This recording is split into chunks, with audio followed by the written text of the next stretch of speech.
I got poison valley high. I got love, love, love, but it's the choking kind. My life is not one that you should celebrate. These words I leave with you behind me tell my fate. Lay me down here beside the rain. Oh, my soul, I will rejoice. I'll tie on my flying shoes, and I will fly away from here. I will fly away from here. Away.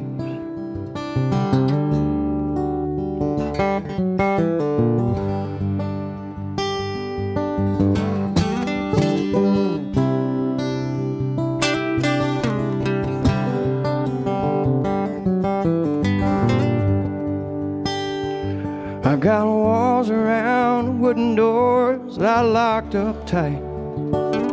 Got your love, love, love, and it's singing me to sleep at night. There's a box around my heart, and I keep the only key. It's buried far beneath the scars and the wounds that made me. Lay me down here beside the rain. Oh, my soul, I will rejoice. I'll tie on my flying shoes, and I will fly away from here. I will fly away from here, yeah. Off of the killing floor.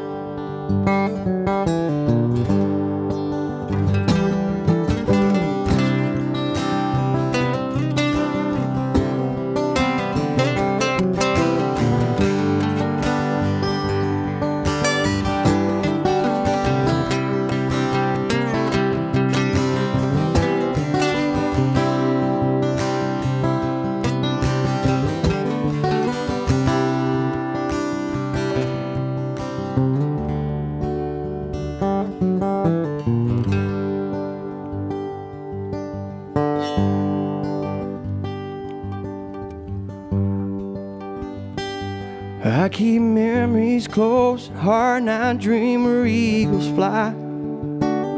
Keep your love, love, love. Oh, that's the healing kind.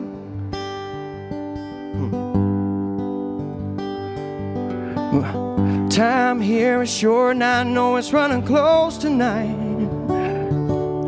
I trust the hand that feeds, but I face the facts. Life is a losing fight. Lay me down here beside the rain.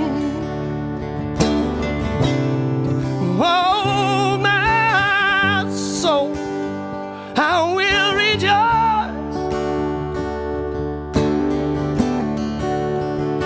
Tie on my flying shoes, and I will fly away from here. I will fly away, I'll fly away, oh glory. I will fly away, oh glory. I will fly away, oh glory. Off of the killing floor.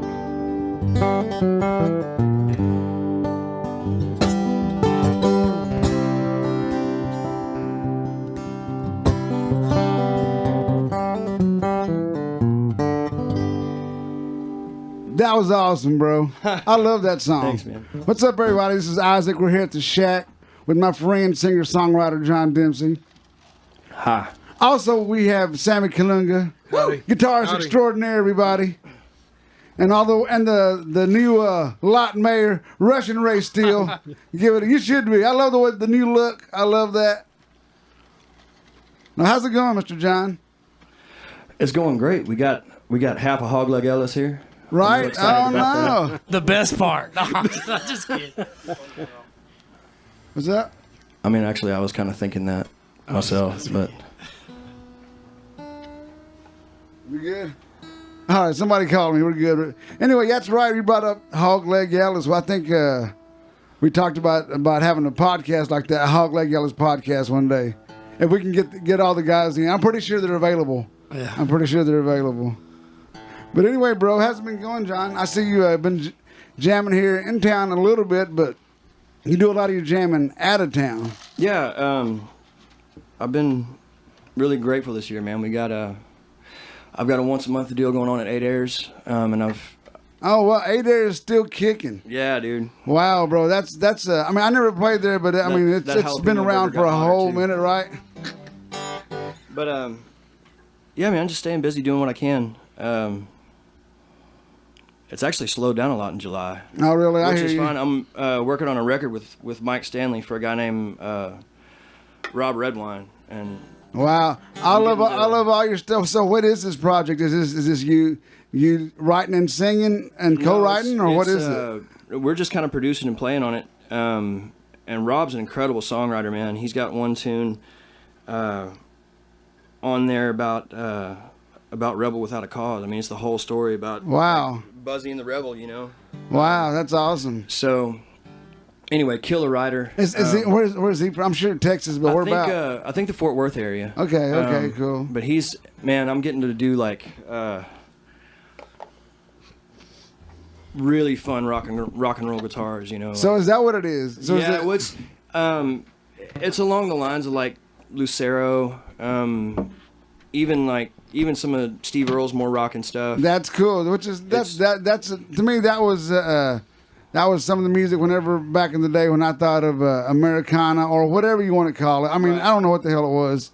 And back then, people called it Americana, but anything Steve Earle or anything like that, bro, that was Right. just that was the what's the word I'm trying to think. But that was where you wanting to get. That was where you wanting to get to. That Right. that was the sound. That was the sound. If you could speak and sound like that, it's like, man, you know. Because I think it was a resurgence of, I mean, in my opinion anyway, like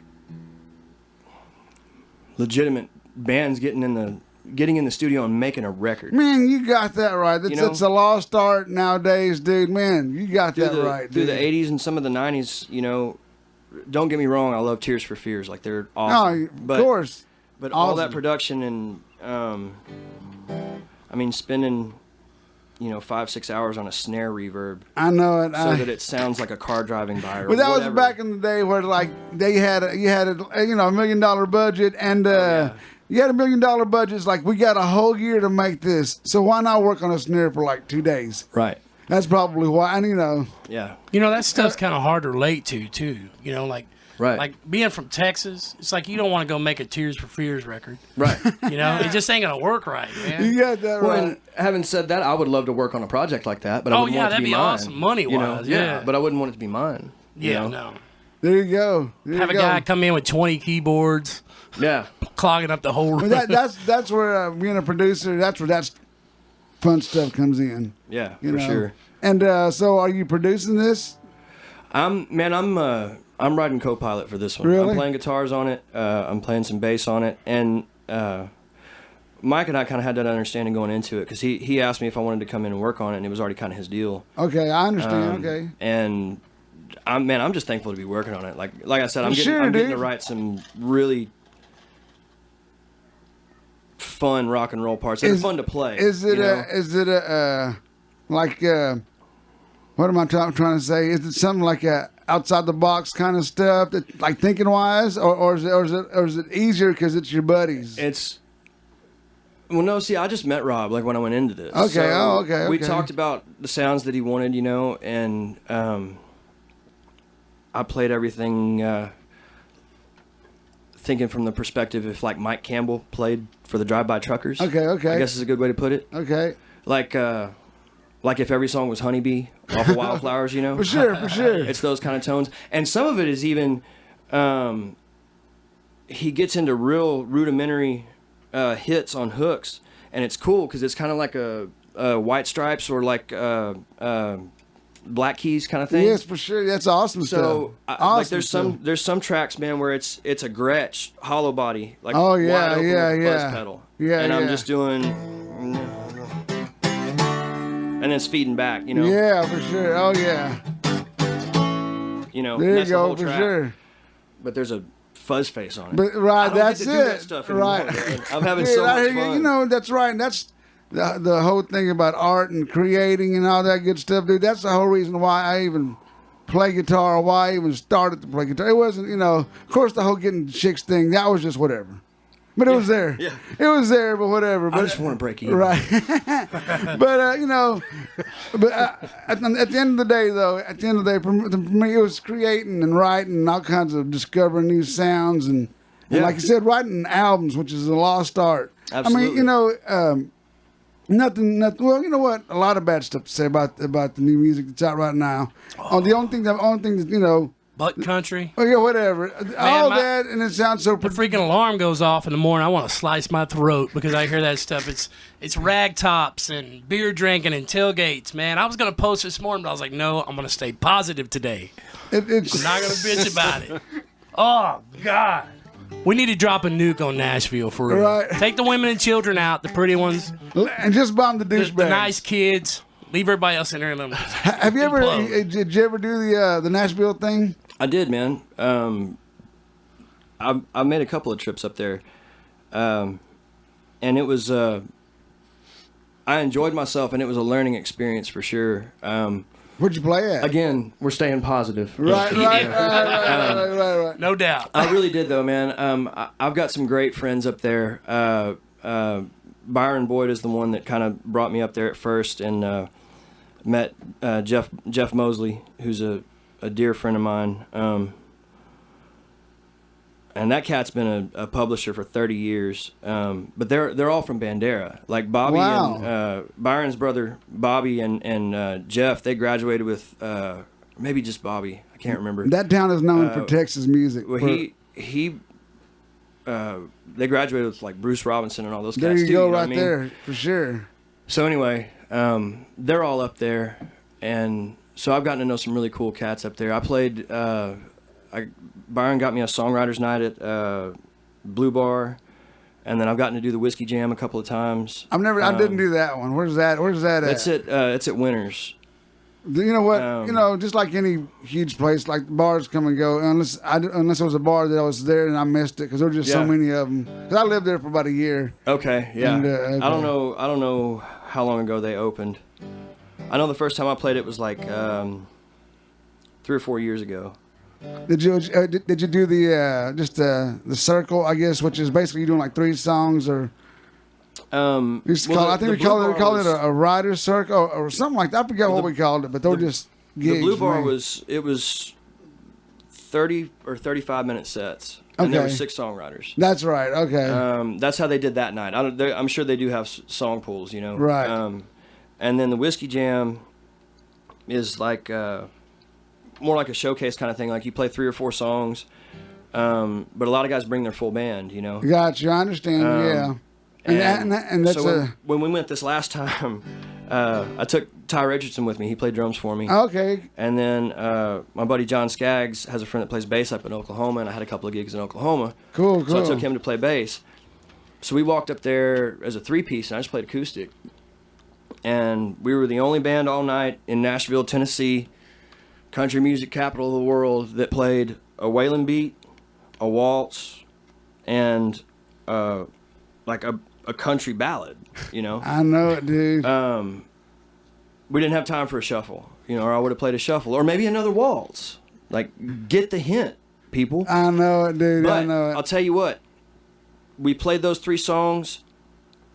Everybody in the place lost it because we were playing country music. They loved it. The real deal. It lit them up. You got that right, dude. Because we were playing country music. That's know? right, and that's it was like that there. It was like that when I was there, but when I was there at the same time, it was kind of half and half because there was still some true dudes there that I saw like just happened to be there. Which I'll get into that maybe, but just regular like singer songwriter guy. Well, not even singer songwriters to be honest with you. They were just guys that were just singers doing covers, and boy, it was just so square. You hated it. You know what's weird, man? Yeah. Is there's some really phenomenal musicians, But at the same time, and they make them play the worst music. What's you know that? those studio guys? You know they're I'll having give to you, go in I'll there give and you play a perfect that. example of that. Exactly what you're saying. We were walking on the strip one day, Yeah. down Broadway, and it was the bass player. His girlfriend came with us. They're in a band together, and she was kind of the TM for the deal, and she's awesome at it, by the way. Anyway, so we went into a bar one day to drink, and I was like, okay, Kayla, like, first time in Nashville, we're going to go in, we're going to have some drinks. She's like, all right, I'm watching y'all, you know. So we go in, and anyway, we all ended up taking shots. I spent like $150 in there because... and Broadway in Nashville? That didn't sound right. Because they were playing, and it was a guitar player and a singer, a chick singer, and so she was doing, you know, name chick number 1 hit here. I got you. And then somebody said something to the guitar player, and so he played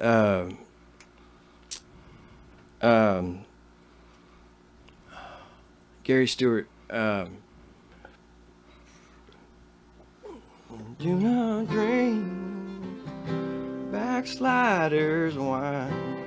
Backsliders. Is that Whiskey Trip? It's it's that's what it is. Backsliders wine. Okay. My mama sing down in my memories. Oh, son, don't drink no red-eyed shine. So he just starts belting was this awesome. out and playing the parts with it. Right, You know what I right. mean? Like chord melody and stuff. Right. He gets done and he's like, all right, enough of that. I said, no, play some Haggard. Right. I got 2 shots of Jameson. Play some Haggard. Right. And so she sang a Merle Haggard song that she knew, and they figured out the key real quick.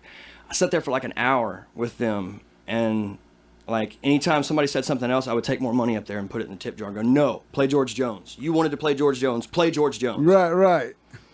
And people were leaving the bar, and I do. That's sad. the owner was behind the bar, you know, and they were like, what are they doing? And he's just laughing. He's like, y'all leave then. Like it was like everybody needed that breath of fresh air. Everybody needed somebody to come in and go, no, stop, play country music, you know.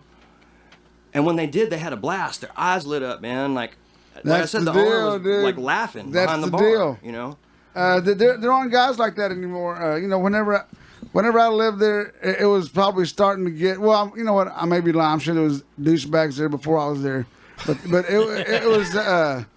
it was like I would see guys there that had the Kenny Chesney hats and the black Tim McGraw hats. I was there doing that, but the Kenny Chesney hats with the with them shells. What do you call those? Like those 2003, something like that. What do you call those deals on there? Scully's? Like those little seashells, you know. Oh. That was the look. And not once some bitch ever been on a horse ever, but whatever. Yeah. If Chris Mihal's listening to this, you need to hear that, what Isaac just said.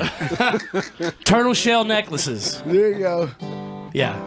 Enough with the turtle shell. But you know, at the same time, dude, stuff like you and the internet, you know, in some ways is crushing that whole thing. Yeah, they have the advantage because they have the radio, which everybody. You know what?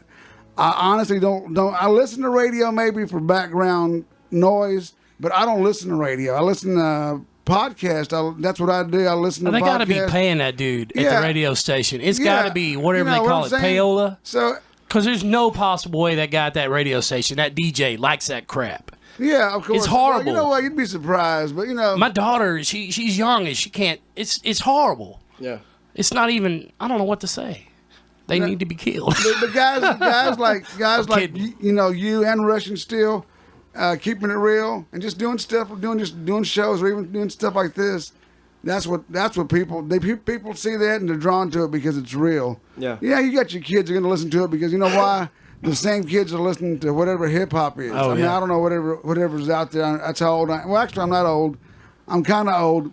I just haven't ever listened to that stuff like that. Well, my thing with exactly what you're saying is how do you translate that to a larger scale when that becomes an opportunity, and Pearl Jam is always my example for this, like whether you like their music or not. From the moment that 10 was released and they were a band officially, it may have even been the next year, but they started the 10 Club, and that's for their fans. Right. And so, like, you pay whatever it is a year to be a part of the club, but, like, I forget if it's every quarter or, periodically throughout the year, they send you unreleased 45s. Really? They'll just go into the studio, record a song, and they'll send you 45s. That's what's up. They do stuff like that. When I went to see them in Dallas, they had played for 4.5 hours when we left. Wow. The lights were on. Like, the lights came on and people were starting to take off and stuff, and Eddie came out with a fresh bottle of wine and said, well, we got our own speakers and we got our own power, so I guess the place is ours. That's what's up. Like, they just rented the place for another night. That's and came what's back out up. and played for everybody that was still there. Yeah, those guys are they're probably the modern day Grateful Dead or whatever the Grateful Dead. Those guys, that same impact, I feel. Yeah, like, you know, those guys. When they were they lost some momentum, and I believe in the early 2000s. That one album, I'm not gonna lie to you though. As one time I jammed it day and night, upside down all the time. That one album, the very first Pearl Jam album. Yeah. Oh, 10. I know, that first. I mean, Have you heard the? Did I did? I said. Have you not heard me say I'm ADD? I lose interest in bands quick, dude. Yeah. And so, like, I never was a Pearl Jam fan anymore, but I do respect them. Yeah, for So sure. Which one were you talking about? Well, 10. They went back and remixed all those songs. So they took like a whole bunch of the reverb and stuff out, so you can actually hear the tones and so stuff. it's more. So it's rawer. It's a lot more raw. And Like that's like the way, Ramonish raw, like that, Well, like dirty, like that. dirty like that, but not intense like that. It's still got some of the natural reverb because it was a big studio or whatever. But, okay. But that's the way they wanted to mix it then, and they couldn't. So when they were out, I never knew how that went. I mean, I never was a big '90s guy. After Versus, the second album, after Versus, they I forget if their contract was up and they didn't renew it or if they actually bought it out, but they haven't had a record deal since then. So they're just Independent, Yeah. put on their own. really just putting out singles and. You know how I first heard of Pearl Jam? We were in a band, me, you, and Sam. That's right. That was about 1990, somewhere in there, 91, 92, somewhere in there. And I got a 12-pack of Coke, and there was a record. You get a record off of it. Okay. And I sent off for it, and I got it back, and it had Pearl Jam's Alive on it. Oh, And some other crappy stuff, but that was the best song on that whole CD. Really? Yeah. The first time I heard them was on those I believe it was 120 Minutes. Good Lord. Remember that show? Yeah. Yeah, that was quote unquote college music back in those days, Right. but it wound up becoming grunge. There was a band I used to dig at one time. It's off the subject, but remember a band called Liquid Jesus. Remember those dudes? They used to, Vaguely. remember that? Wow. But anyway, John, I got a question for you. One time we did a gig at where was it for the West thing, right? Yeah. Mm-hmm. And I don't remember. Casey Hall. I don't remember who it was that told me, but I said it may not even have been there. It might have been somewhere else that I saw you. And I said, man, everything John sings about, he gives it to you to where it feels like he's lived it. You know what I mean? You Like a got lot of that people right. that sing it, they're fake. They're singing about something they don't relate to or something like that. But I was talking to somebody, they're like, yeah, man, you know, when he first started, when he was younger, he was practically living under bridges. Is that true? No. Did you stay under a bridge, Eddie? Yeah, I did, but it wasn't until later. Well, that's... Yeah. So you lived it. Yeah, I mean, my folks, well, not anymore, but there was a point in time where, I mean, we were pretty well off. My dad had, like, the #1 aircraft painting business in the world for a while. And because of the way he was raised, thank God, it was always cool. You want a guitar? Yard needs mowed. Yeah. Go mow the yeah, yard. yeah. Man, all right, that's cool. I need help this summer. So you're waking up at 6 a.m. every morning and going and helping me paint, you know? But that living under bridges and stuff, I mean, I wouldn't say, well, yeah, but Was it by choice? Well, you know, you yeah, gotta... it was by choice. It was because of choices I made for sure. Okay. Well, You know the what I thing mean? is, man, it it's wasn't like... because I was destitute against my will. Right. I was real strung out. So, Okay. Yeah, Yeah. you have to. To me, a person when they're writing something, they can write about anything. I mean, I can write about somebody down the road or anything. I don't have Right. to live their life. But when you live it, or anything towards it, it's just better. Yeah. You'll really put it out there. To That's what- people. yeah, As a and songwriter, You know? got that right. So it makes it hard for me to listen to Taylor Swift say back when she first started. But now if I turn on radio out here, Taylor Swift, I cut her a little bit of slack, even though I still don't like it. Right. She's dated at least 40 or 50 dudes where she knows about that kind of stuff. But us, being from Texas, and, you know, our dads doing like they do and stuff, I can tell. You know, you got it to where you put it out there He more than does. some. And I've told more him than that. some with a dad who says, here's a bus, here's a guitar, go do your thing. I've seen it that ain't like too. that, I've you know? seen that too. Yeah. And I told him that before. It's like, dude, I know there's no such thing as realist, but you're the realist as far as whenever putting it out there, dude. I told him that before. So, dude, you keep it real. And, you know, I used to see him do shows at CNR, and it was just him and a guitar. And, like, this dude's, he's got it. Whatever it is that I like, I don't know what the hell, because I don't like a lot of stuff. Yeah. Even though I've been playing music for like 30 years, I've not played, and literally, and I don't listen to hardly any music. Yeah. I mean, I'd rather watch maybe some ESPN or a podcast. And Right on. anyway, but speaking of lived it or started, where did it all start off at? Where are you from? You from Waco, and when did you start playing guitar, or was it singing first? I was born here, and we moved kind of all around South Texas. We moved to Uvalde, and that's when I started playing guitar. I was like 10, I guess. And I got a bass, actually. Okay. What were you into? It was like a 3/4 size Memphis bass. Oh yes. It was. Was it red? Yeah, it was like a. They remember they made a line of those. Classic. It was like Classic an old Memphis colors. Charvel ripoff, you know, Yeah. whatever. Them things are worth some money now. You know what they also had was they had one of the best when all those lawsuit Gibsons were going on. I also had a Memphis Les Paul. Oh, yeah. And later on, I got a Gibson Standard, and that Memphis sounded better. Yeah. Yeah. I've heard of that happening a few times But- with some of those Japanese relics or Yeah. Japanese Oh, yeah, clones. for sure. They're good, man. And see, what were the questions? Where am I from?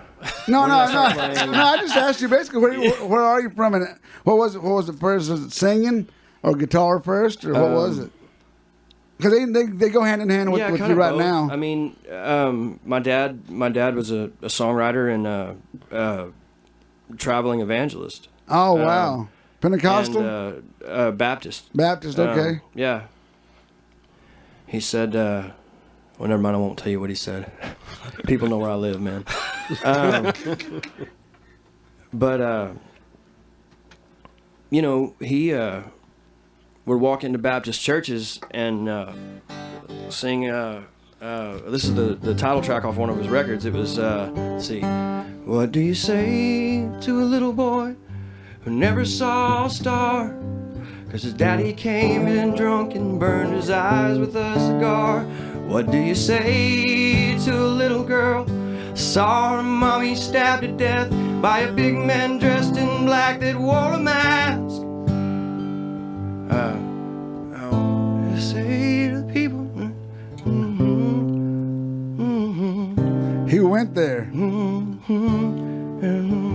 so the chorus is oh, well, I've seen a lot of people, and I've been a lot of places, but I can't remember names too well and don't recall the faces.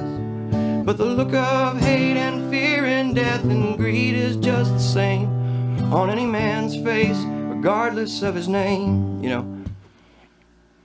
So he was recording stuff like this, right, and releasing it in Baptist churches all over the South and getting asked to leave, you know. He would go there like immediately. Just speak the truth. That's like getting to a fight. I'm just going to go straight for the right in, you know, jump in there. Yeah. I'm going to just go in there. Why not? But that's where it started for me was, I mean, he listened to some country stuff, but I grew up with like the Everly Brothers and not really Simon and Garfunkel, but like Ricky Nelson, stuff like that. My dad was into that stuff. He was into the Everly Brothers, man.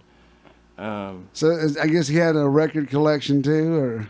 Man, he didn't have any of that by the time I was around. Okay. How'd you get a hold of that music? He had, he got CDs and stuff like that. Oh, okay, I got you. Like, I understand, sure. It wasn't really like, it was thrown in his truck and he would put it in, you know, sometimes. And what is this? You know? I mean, and really, honestly, first it was him. We listened to his music before we listened to anybody else's because it was recorded. Was it just singer-songwriter, I mean, acoustic and vocals, or was it? No, I mean, some of that stuff later on, the earlier stuff was for sure, but some of that later stuff, I mean, there's even some guitar tones and stuff that sound like George Jones records, you know? Wow. And then there's some that are, like have a lot of 80s keys on them and stuff and sound like Neil Diamond records of the time. Really? Or whatever, you know? It's just whatever he's feeling at that moment. Yeah, whatever he felt like making the music sound like at the time or whatever, you know, or whatever producer he worked with. How was he as far as like, I guess he supported your, I'm sure he supported your playing first, right? Yeah, he did. In fact, I never thought that he did until I was playing drums in this punk band called ADD, American Dream Dropouts. I was like 17. That's a kick-ass name. But we were playing where the old Little Sisters and Cadillac Jacks and all that is on 4th. Man. Yes. Oh, yes. I know. Everything that's been there is closed. Behind the Wells Fargo. Yeah, I know exactly. Remember, it used to be Cadillac Jack Samuel. And so my dad came in there when the stage was still over. Yes, in the and back, had that horrible echo in there. And sat there through that entire hour and a half, 2 45-minute sets. Really? Of this old school like Ramones punk band. Yes, wow. Know? And sat there the whole time, and he said, "Son, I don't get it, but you do, and I'm proud of you." Man, that's awesome, dude. That's what's up. It was real cool. That's what's because at that point, I mean, he's gotten better now. He's better with tones and sounds now than I am. I guess because he's gotten older and he can be ornery if he wants to. But anyway, he would listen to the stuff that I was writing and playing at the time, right? Which was real influenced by the '90s and old school punk and stuff, you know, right? And he would say, "Son, it's like nails on a chalkboard through a megaphone." You know, same thing. What you were talking about the country nowadays. Right. Same thing to me. I understand. But we become our dads. But he came and sat there and watched that whole gig. That's knowing that sounded that's like awesome, that to him, dude. You know what? That's awesome. It was very cool. You know, for sure. You know, because my dad same thing for me. He used to only see me play ball. Because that's the only thing he could relate to. Yeah. And then I remember when I was in college, he finally went to go see me play I played some school thing at Fort Fisher, and I had to dress up nice. So anyway, he was there. You know, he hadn't seen too many of them. Maybe I could have been the only one. Yeah. But you know, he dug it. You know, awesome. He's always asking me about music or what I'm doing, and you know, and he's out there. He's in the hospital right now. Dad, I'm praying for you. But anyway, so and after that, so once you started learning guitar, how was it? How long after that was it to where you started? You know. Basically playing in a group or writing songs and stuff like that. You know or was what? It just... That's the answer to that question. It wasn't playing or singing first; it was writing. Got you. Before I, my brother too. Actually, it's weird. Like, it happened almost the same way when we started writing. We didn't figure that out till later on. We talked about it, but we both woke up in the middle of the night and just had to write it down. We didn't know why or, whatever. There's songs that I wrote when I was like 14 or 15 years old that I didn't understand until 3 or 4 years ago. Wow. I hear you. It's weird. Dude. It's real weird. Not really. I kind of started that way too, man. Really? It was around 8th grade, 13, 14, somewhere in there. And I went into school that day and I just started writing a poem. And by the end of that day, I had wrote 126 poems. Yeah, man. They were just, like 3 or 4 lines or whatever. And I still got them, wrote down in a poem book. But it just started like that. Back then, let me ask you if this happened to you. Like, back then, it was like I found this thing and I opened up this part of my mind that I didn't understand. But it just, like you're saying, you would write 100 pages a day. Yeah. If somebody told me. It just fell out. Yeah, if somebody told me, hey, you got to go to school today, you got to write 126 poems. Yeah. I'd be like, you're crazy. Right. I'm not even going to be able to do one. Yeah, because it's boring. But it was kind of fun after I got moving with it, and I was like, I wanted it to be trickery, to where it was meaning 2 different things, or this and that, man. and all this other stuff. And you even now, you'll spend a lot of time trying to think of the best words. Right. So I'll listen to a bunch of different stuff. I'll listen to some of my daughter's stuff, like Florence and the Machine and all this other stuff, because they got great words. Mm-hmm. Wow, that's a good I idea. realize that you don't have to be a storyteller, say like Robert Earl Keen, where he's going from morning till dark, telling you the entire story. You can kind of flip flop and make people think. Yeah. Like, what are you talking about? Right. And you could have 5 people come up with 5 different reasons why you said that in a song. For sure. So that takes time, man. That takes, that's from writing all those poems all those years and coming up with words in your head. And like Jason Isbell, he's like a freaking, he went to Oxford or somewhere. He's like a college professor or something. Or maybe not him, but somebody was. But if you got these words, man, you got the chords, you're going to be good at it. Yeah, for sure.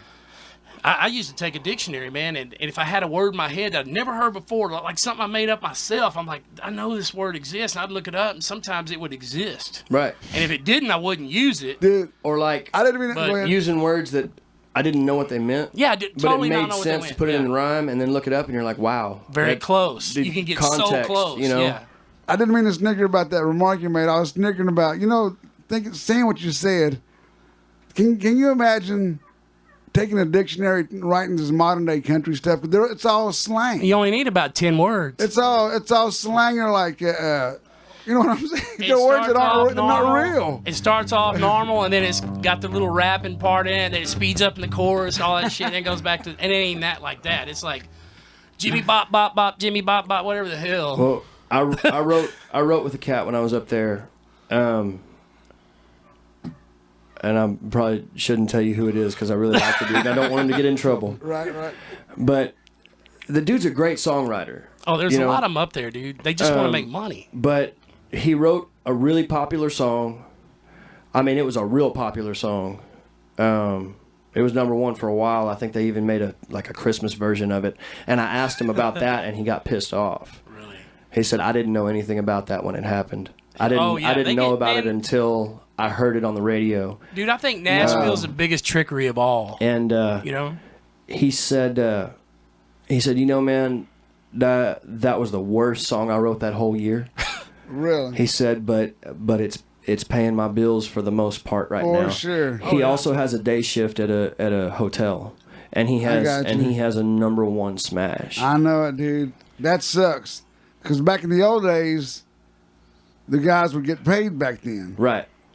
I mean, I do know guys, not in country. I do know guys that back in the day, shoot songs out. Songwriters. I went on the road with one of them. I mean, he would get paid. There's another buddy of mine that's a publisher up there, and he said, man, in 1996, I was finding dudes on the street singing the best stuff that I've ever heard, and writing them contracts for $80,000 advances. I know it. Said the way the industry's moved, he said you're lucky to get $35,000 a year for a publishing contract now. I mean, who can live on $30,000 in Nashville? Yeah, Trust exactly. me. Trust me, that shit ain't Sammy easy. was telling me about Bobby Bear Jr. He was kind of the first guy that kind of got me where I found out what alternative country was, right? Right. And he's the son of Bobby Bear, man. Course. Bobby Bear, man. Sammy's telling me to watch this documentary, and he's working at like an airport, Wow. loading luggage, dude. Yeah, like 2 years ago. Yeah. See, really? 2 years ago. Because And he's done released 6, 7 albums, and that's what I was about to awesome. say. Because Man, I've known about him for a whole minute. I thought you meant like back in the day. Because at one time, when was it, in the early 2000s, he was peaking then. was that when y'all met Joe Ely out there at the Yes, American? that was a kick-ass story, dude. That was a kick-ass. That was one of our Nashville trips. But around that time, maybe a little bit after, that's when Bobby Bear was Bobby Bear. Yeah. That's when Chris Knight was like, people didn't know that this dude was about to be the baddest. You know what? He should be. I love him. He man. should He's be a great. gazillionaire. To be honest, He's he should be a just gazillionaire. enough He's odd. not. And that first album he had, he should have got a fucking Grammy for that motherfucker. But people did not know about that shit back then. Is anybody telling us to shut up and let John play? Probably everybody. And you know what? Let's do that. Yeah, Hey, let's speaking do a of, song. Why don't you play a song, man? Well, I will at the end of the deal, man. I don't really, Isaac has me coming here, but it's not really about me doing a song. I right? do Like the that. other day with Tony Calhoun, I was like, I was enjoying listening to it, just jamming and stuff. I didn't even have to do a song. I was like, what? Dude, I do checked. we, I didn't even do we wanna take do any the song. breaks or anything, or do we just do No, this? do you want to take a break? No, I'm just saying, like, if No, we we just were do it going to straight. do that, like, I could figure out if me and Russian knew a song. We just together keep or it- I'll we tell just you keep it what, going straight play here, one, bro. and at the end of the deal, me and Sammy, we'll do like a Hog Legos too. Dude, now you're talking. Now you're talking. Yeah, we Dude, I just. haven't heard any of that stuff in so long. Oh, I remember. I don't even know it. We're just rocking. It's all. We're just jamming. Somebody here. asked me the other day, I think it was Amber down there in New Braunfels. Yeah. She said, Russian, do All Right Tomorrow. Oh man. And I was like, oh, God, dude. So I started playing it, and I was like playing this tune. I was like, something ain't right. Robert So I never T's got to just do a it. little bit That's how harder. it starts. But I said, leaving out of Houston. Yeah. I was doing small town way of thinking, trying to put it into the All Right Tomorrow chord. So I go in there and listen to it. My daughter comes in there and she goes, Dad, your shit all sounds the same. And I'm like, mother. And I remember somebody else, I think it was Mitchell Pye's like, why won't somebody ever write something that's not in G? And I'm like, damn, almost all my songs are fucking G.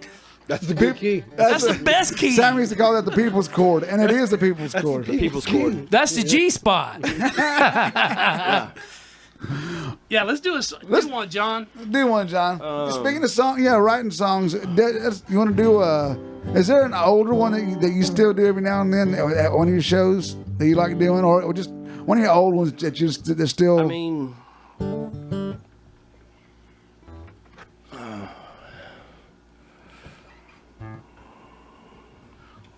Yeah, let me see if I can get through this one.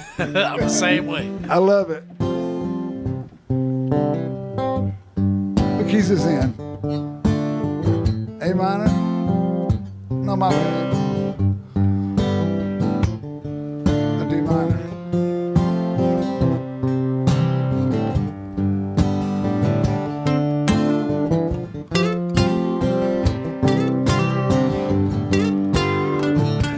Jenny said the lever's down, no turning it off, I'm too far gone. This ocean that I'm drowning in is a peaceful air to run its course. And I wonder how I saw her there and I watched her run, let her go.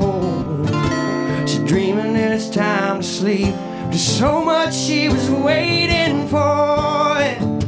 She don't need these consequences. She don't need these small town walls. Jenna says she's leaving this town, but she's treading water, she's fading fast. She don't need these small town walls.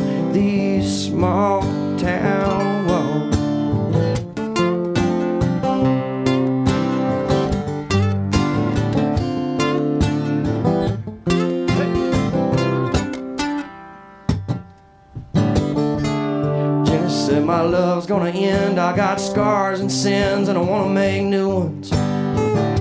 She breathes a little harder and says, I know of a man who could make it all better. So I never really slept anyhow, anyway. He's gone and God knows it's harder.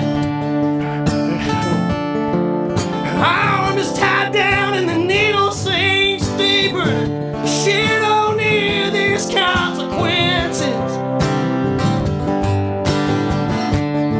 She don't need this small town wall. Jenny says she's leaving this town. She's treading water and she's fading fast. She don't need it, she don't need it. Come on, Sam.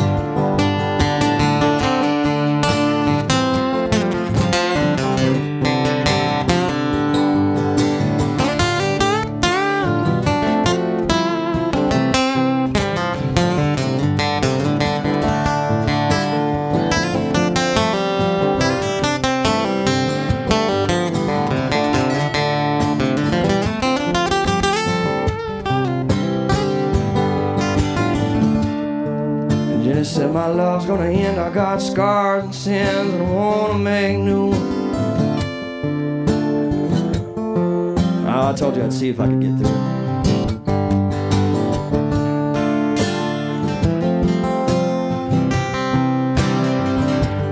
Let's see, Jenny, throw your money down on a one-horse town or die in Las Vegas. I never really slept anyhow, anyway. Now he's gone and God knows it's harder. Well, she's just waiting on the sun to die, so the man on the wall can't see her take flight. She don't need these consequences. She don't need these small town walls. Jenny sits alone at night, describes suicide, letters to her mother. She don't need it. No, she don't. No, she don't need it.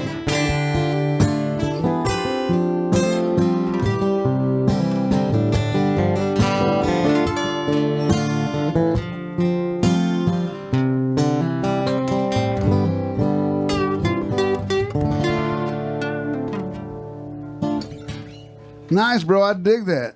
Except it was like Marshall Stacks and Okay. you know, and Peg I'm 18. digging it. But now you're talking. Did I dig all that stuff you did? Hold on one second. I guess people out there are digging it out there, John Dempsy. Well, that's cool. No, So I was like 18 when I wrote that song, really? I Wow. guess. Yeah. How old are you now, my friend? Now? 26. Wow, because I mean you're still way younger than me. So people say I was 18 years old. Like when was like 5 years ago? Yeah. No, I dated a girl that liked heroin a lot. Nice, I hear you. I hear you. And well, I'm sure that was led to a lot of songs. I'm sure. Yeah, I did. Yeah, I did. Or was it around that time you were in a band? This buddy, you know, remember my buddy Joe Churchill? Mm-hmm. He used to always brag about this band from that area, from where were you at, China Spring? Mm-hmm. There was something Betsy or what was it? Bessie Robinson Band. Bessie Robinson. No, Yeah. who was it? Was is there a Bessie Robinson? Because I don't know. I should No, know. it was coming down Mount Graham in Safford, Arizona, listening to the Counting Crows. I don't remember if it was a burn CD or what. Shrooms involved? No, just okay. And Arizona, no shrooms. That's kind of weird, but whatever. Just natural stuff, you know, except for shrooms. I got you. But right after the Counting Crows song came on, I don't remember if it was a burn CD or what. Bessie Smith, the band tune, going down the road to see Bessie. Oh, to see her soul. You know. Yeah, for sure. And then the Counting Crows tune was the one. Mrs. Robinson. No, No, not, it's the- no, it who was was that? Arthur Robinson is the character in the song. I was thinking. So it was Jones, Bessie Robinson Band. Oh, okay, Yeah. I got you. Anyway, And who was in that band? it was me. It was myself, Nick Dennard, Josh Garner, and about 6 or 7 bass players. I got you. You pretty much kept that trio for years, right? Oh yeah, man, we still make music together. I know, you because every time when I think of you, I think of the three of you guys. Yeah, for All sure. the time. Matter of fact, at one time, I was even a bass player doing jam session stuff you on were. Wednesdays. You were one of the 6 or 7. Yeah, I was. And it was. He would like roll in from another gig and plug in his bass. I was horning around, Man. playing all kinds of instruments, guitar, bass, and do whatever. Man, I could do. think I saw a picture the other day on Garner's wall. Y'all are young. Yeah. Man, y'all look like y'all You are had to have 14, 15 been years in- old or something, man. That was- at Maybe least not 2 even- years maybe ago. not that young, but You know what's, yeah, no doubt. matter of fact, you know what's funny about that? That gig where that picture was taken, I had that bleach blonde hair. Yeah. Is that the one you're talking about? I think Yeah. so, yeah. It looked like y'all went swimming or something, I think. I don't remember. It's like there might have been several pictures. There's but a the couple of them. I know I which don't one remember you're it. talking about. Yeah. Anyway, yeah, the one you're talking about is. I hope my mama's not listening. The one you're talking Nobody's about was listening. the Nobody's discovery of Kind Bud. Oh, Oh yes. Yeah. yeah, I noticed y'all had a little limp to your side. Yeah. That was the beginning of the Kush That was the era. beginning. That, Yeah. we discovered that. We had a studio downstairs that my brother and I and Gary Mizell. Gary, if you're listening, I love you, and I assure you, you only influence the music, my dear friend. He's the one that really taught me to play bass. But anyway, the three of us built a studio downstairs in the house after we moved back here to Waco, and so Josh and I discovered this thing they call Kind Bud, and Heard of it. went upstairs, and I'll tell you the first thing that happened was I had the Pearl Jam Yield album, and Never heard of it, but I heard of I do know Pearl Jam and Bud mix well. I forget what song it is. Here goes nothing. No one slept here. It's where to come upon.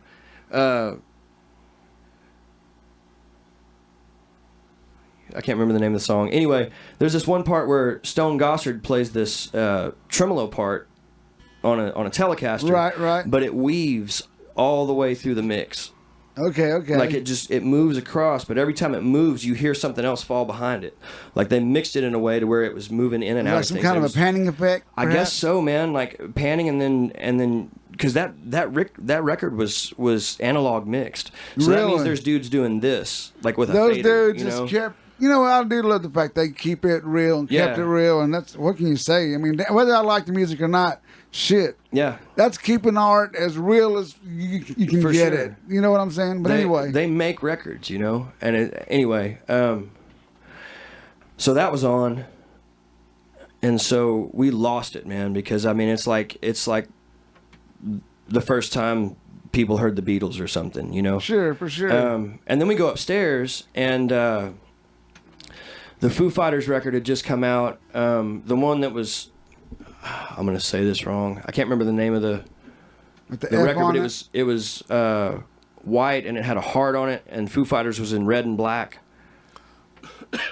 I'm sure I've heard many of their songs. One of my favorite bands. Anyway, whatever single they released, we went upstairs and sat down and turned on VH1 back when music channels played music. Right. And it was Dave Grohl playing their new single on the piano by himself. Wow. And then it was like we heard the Beatles twice for the first time. I got you, know? for sure. He's the badass. So then we went downstairs and made a record. And it was incredible. See, I know your brother. I know your brother. You told me your brother is one. He's an artist himself. Am I correct? But I know you've told me. For a while, I've known you and about your brother being into being recording and having studio stuff. Because I know you have one now. Yeah. Oh, what's the name of your studio, by the way, bro? It's me and a couple of brothers of mine, man.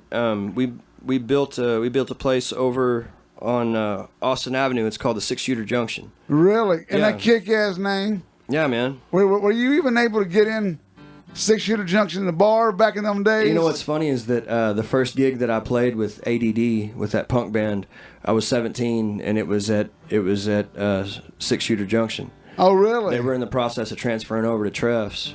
Wow. But yeah, I did. I did play a gig in that place. Really?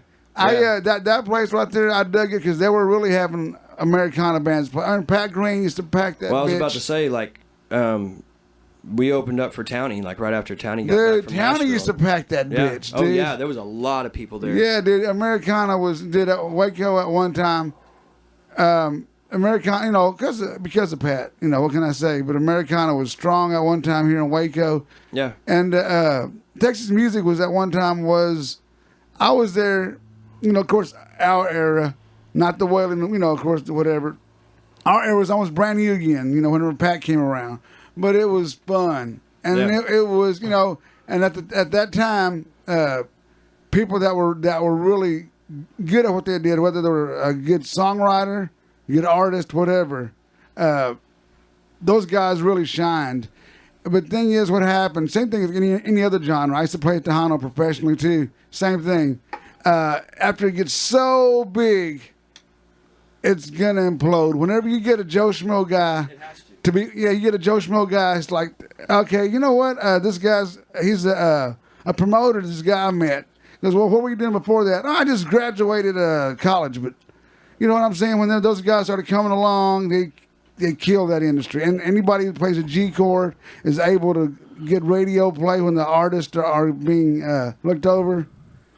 You know. What was so wild back in that day is when the switchover from the late 90s was coming in to say 98, 99 when Ragweed and them were coming out and Pat and all these guys. Was that what it was? 98, 99? Right in there. Yeah. Wow, that's crazy. I remember, crazy. you know, because I played in a country band when I was young. And it So was it's been a at super gay least country 16, band. No offense to 17 gay years people, but ago. it was That's a super crazy, man. lame band. But I learned some, you know. But we went from watching these dudes, because when we played our first gig, we mixed Taggart with Guns N' Roses. This was like 1990, Wilco era probably. But I didn't even know who Wilco was. But there's all these dudes, these brush poppers, man. The Rainbow, Garth Brooks, and all this stuff, man. Oh, yeah. And I like that stuff. But, dude, they were like, your music isn't going to last. Texas music isn't going to last. And then all of a sudden, you know, 5 years later, they're the dudes playing Pat Green covers. I know it, dude. And Pat Green was at George's, and there was like 10 people there booing him one night. And all of a sudden, you know, a year later, you can't even get in George's to see Pat Green. I remember at one time I always do then freelancing, you know, I on and off. And one year I started going back to freelancing, you know, to make ends meet. And when all those dudes started playing, do you know a guy named Bart Crow? I was like, yes. And then everybody started playing the Rain the song. Americana stuff. Yeah, it's like, you know, that was weird for me because, you know, at the same time they were playing their 90s country. They're still doing it too, but whatever. Oh, yeah. Oh, used to, man. You go into a bar, like a dance hall, Yeah. and they'll say, no Texas country. Because them people are there to dance, dude. I know it. I did a gig with Gordon Collier one night at the, Bo's Barn. Right, And she right. come up, she says, Gordon, no Texas country until You're after an kidding me, hour. really? The next set. And I was like, what the hell So- are we going to play? so I just like learned it's the shit. It's all Texas music. So you mean I can't play like Ernest Tubb and That's what they wanted. and was Towns Van Zandt? Yeah, Like, you could have can't done play that. Maybe got Texas? away with it. Was They wanted Sons of the Desert. You know, really? Who's yeah, gonna Diamond Rio. I don't think they wanted just that. I mean, No, maybe not. But I don't really know who the hell the bands are. But they wanted some Alan Jackson hey, and damn stuff it! like that. Only Desert Rose Band here. After about, so Gordon let his two guitar players, because they were older guys and they knew all that stuff. Right, and they played, right. you know, The Chair and Whiskey, yeah, for Whiskey sure. River, whatever. Yeah, and, stuff. And I consider Whiskey River a Texas music song. But they were, doing all this stuff that I had no idea. I'm like, damn. But I was like, I'm never going to play here ever, because they definitely ain't going to like me. It's just not going to happen. But now, some of them have loosened up.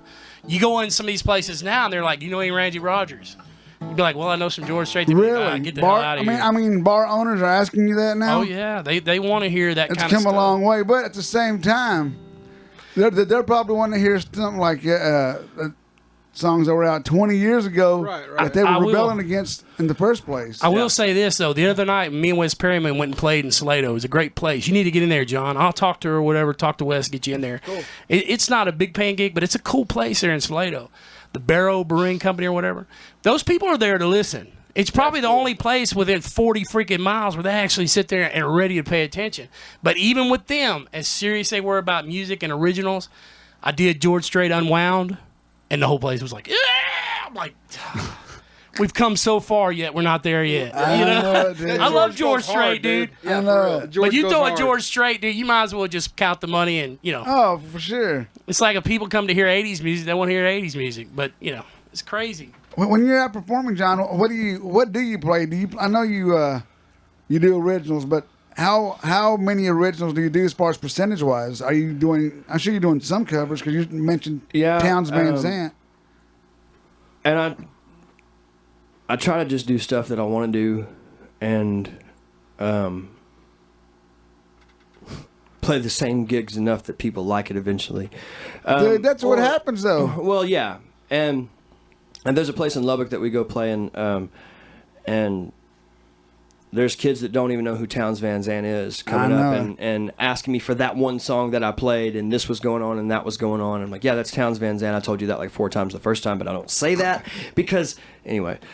But that's a really cool gig, and we can pretty much play whatever we want when we go in there. This is the Blue Light? And no, it's a place called Local there. Local, okay. And it's like a college yuppie bar. Really? Okay. So it's the craziest, like, basically the first time we went, we were just like, nobody's going to like anything we do anyway, so let's just do whatever let's just the hell have we fun want. and roll with it. And that's what you do. That's how you and beat gigs like by that. the end of the night, by the end of the first set, every woman in the place was on the dance floor. That's how you do it. If it's real, they cannot deny you. Yeah. That's right. If and it's we were real, having they cannot fun. deny you. So those kind of gigs are awesome, For sure. But we will. I mean, I'll do some band tunes. I'll do some Bob Dylan covers. I'll do Merle Haggard. I'll do Guy Clark. When Josh is with me, we do a couple of Bruce Springsteen covers off of that Nebraska album. Kick ass. Y'all did used to do that too, didn't y'all? Rush off the same one? album? Which Off one? of Nebraska? Or no, y'all did something off the The River. the river. Yeah, Oh, yeah. yeah. I don't know if that's on Nebraska or not. I thought it was. Oh, wasn't? Okay. No. But that that's cool stuff because those guys are all Yeah. singer-songwriters. Bruce too. Singer-songwriters. That was 1983, man. Like That really wasn't that far long ago. he was. It seems like it, but No, I'm saying but he was already the boss. Oh, yeah. You know? Oh yeah. For And then sure. he goes into the studio and makes an album with just him and an acoustic guitar and a harmonica. I had a conversation with somebody the other day, and they're like, "You play acoustic guitar and this and that. Are you a big James Taylor fan?" I'm like, weirdly, I'm not. Yeah. Because to me, James Taylor is more of I think of something like Frozen, some Disney movies and stuff, and it's kind of ruined me, man, because I thought you were gonna he's say- really an I thought you were awesome gonna say guitar coffee player, shop or awesome something like songwriter, that. and everything. I just can't get into. I think me and Wes had this conversation. Like, know you what? don't like James Taylor? I'm like, You- I almost should be burned for that. I won't tell you either way, man. If you don't like a songwriter, that's up to you. Well, I mean, But- I forget exactly what it's called, but it's one of his BBC sessions.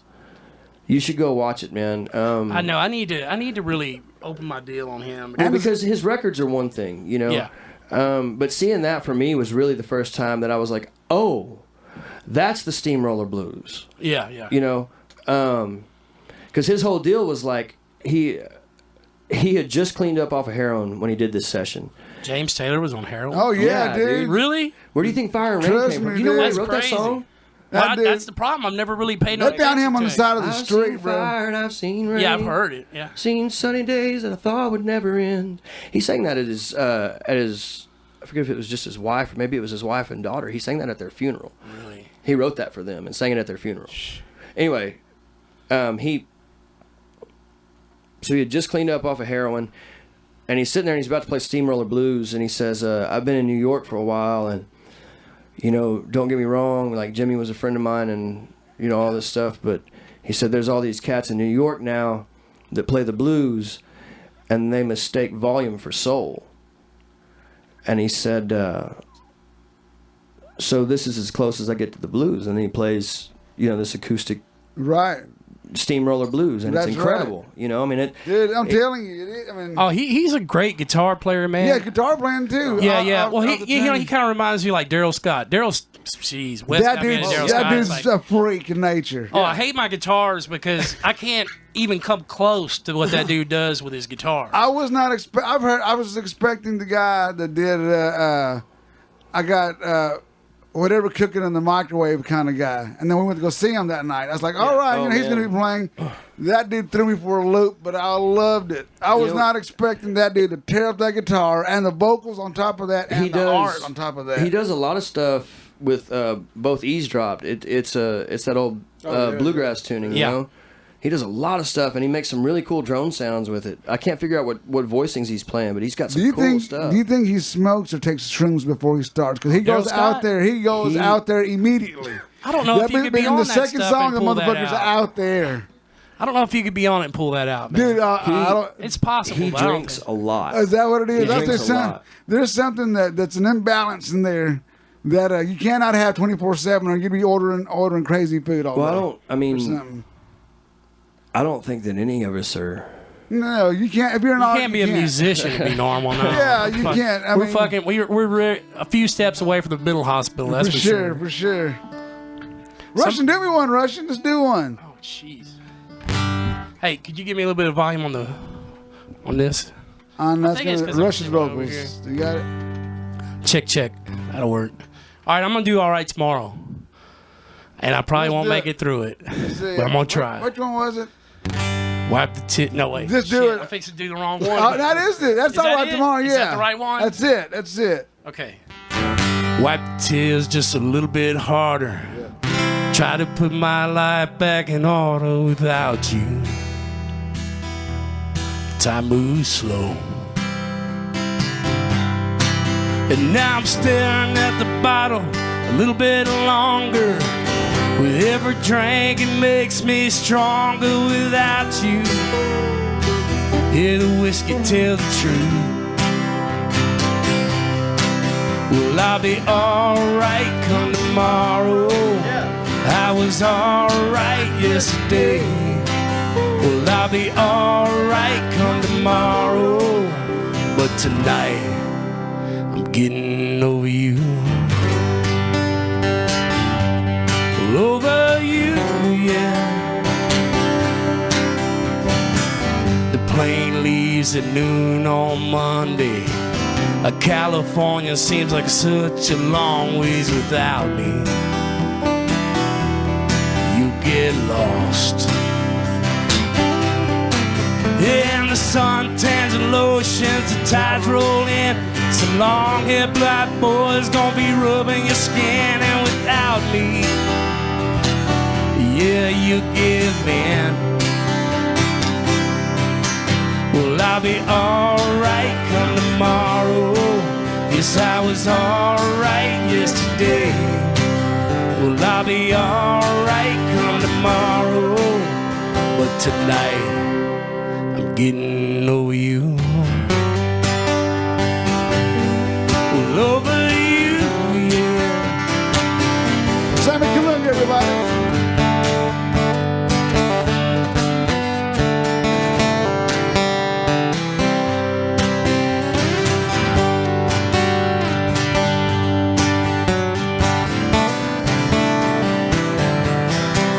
Well, I'll be alright come tomorrow. Yes, I was alright yesterday. Well, I'll be alright come tomorrow. But tonight, I'm getting over you. Well, over you, yeah.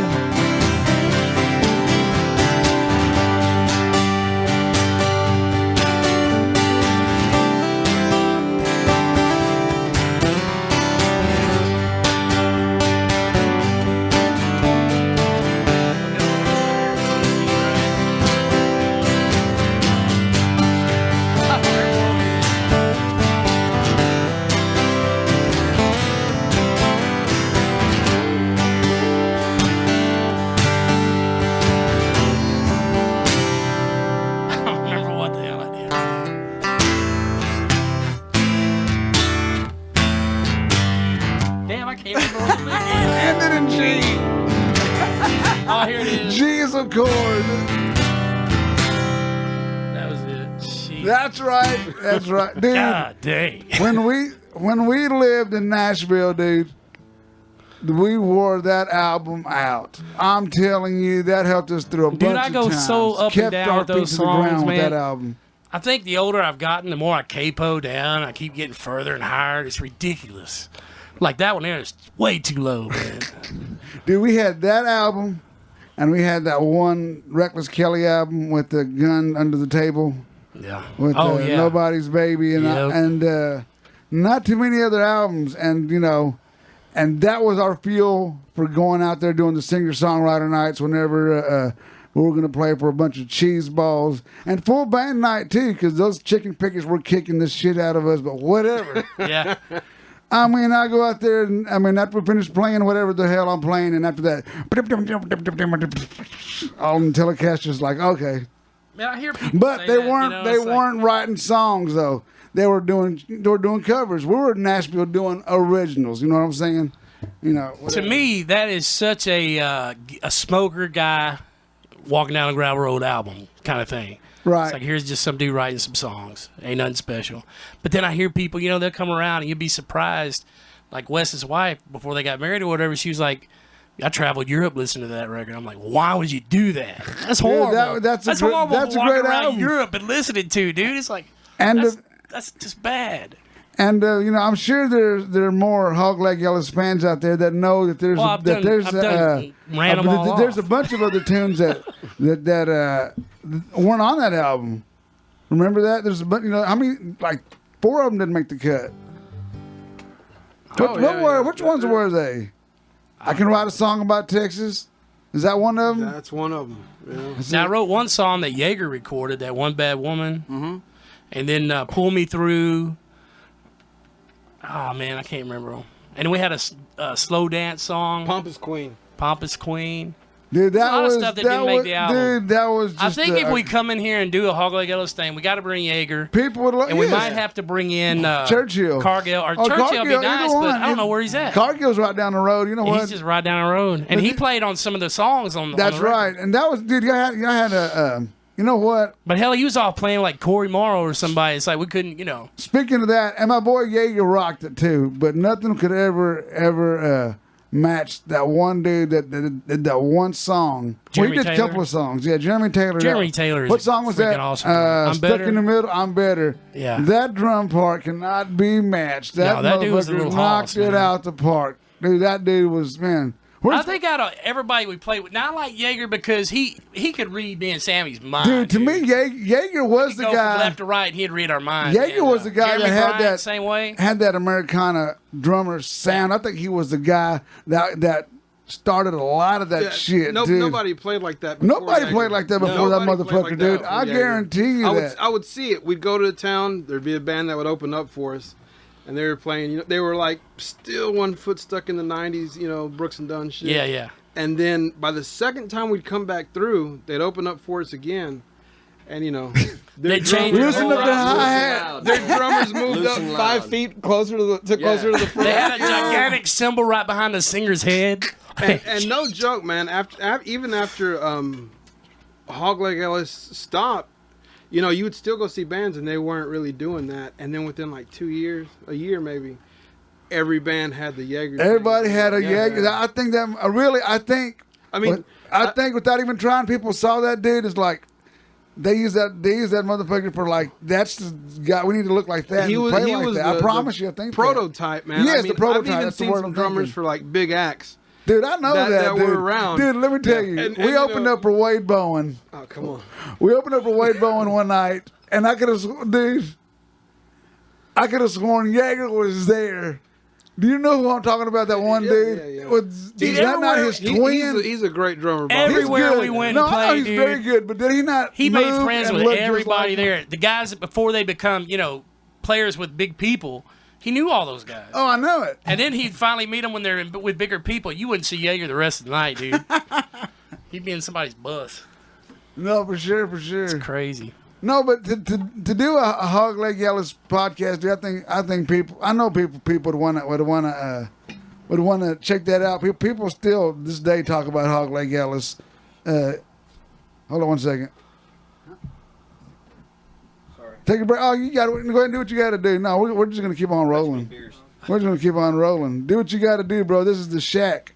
By the way, I need to find your card. Give me your card. But for graphic designs, my cousin Ed Reyes does custom websites. Does I guess videos for weddings, whatever occasion. It's Bang Designs Companies, BHANGS Company. You can contact him at Bangs Designs at gmail.com. And also my cousin Gabriel. He makes some kick-ass T-shirts. As a matter of fact, here's his logo right here. And I wish I had some. You can bring a T-shirt next time, bro. They look cool. I mean, I've seen his work. He does great work. He does T-shirts here locally. You can contact him at 254-640-2568. That's graphic design, screen printing, custom T-shirts, all that good stuff. You can also contact him at facebook.com/gdesigns.15. Am I correct? Anyway, check that out, both of y'all. And anyway, but yeah, dude, I'm telling you, people talk about the Hog Leg Ellis thing a lot, dude. It'd be cool to do. You know, I know that one time we did Me, You, Buckle, Sammy, you know, the Hog Leg Ellis. Ellis, notice how I did that, but whatever. The Hog Leg Ellis night at CNR one night, and we had a crowd for that, dude. That was a good night too, you know. Yeah. And that was good stuff. Yeah, we need to get Buckle in here to play some djembe or something, man. I know his ass is out there listening. I know he is. I know he's ready to play again, man. I know, but he needs to pick up a bucket or some kind of shit like that, buckaroo. Sammy, where do you got a gig coming up? Hello, camera. I don't know. Do you still play with Britt anymore? We need to get Britt Lloyd in here one day. We need to get Kaylin here. And that was a question of ethics. Do I give him the ass or the crotch as I pass? Yeah, we need to get Britt Lloyd in here. I'll tell you somebody who y'all need to see, though. The other day, I'm kind of sporadic right now, but the other day, man, I went with Wes, and we saw John Fulbright. Have you seen John Fulbright? Man, no, dude, I want to so oh bad. my God, man. Who is this? He plays the Fulbright. piano John like Fulbright. freaking Elton John, dude. It's insane. Man. He is on cue, and he plays a harmonica better than the dude from the Blues Travelers. Where is he from? I promise you. Dude, I think he's from Oklahoma. Really? He was at that CAC thing in Temple, and Yeager had damn, I keep saying Yeager because him and Wes were friends. Y'all got me on the Yeager trip. I went over there to CAC with Wes. Right. He had an extra ticket, and I got to see him right there by himself. It was insane, dude. John, where are you playing next? Where am I playing next? My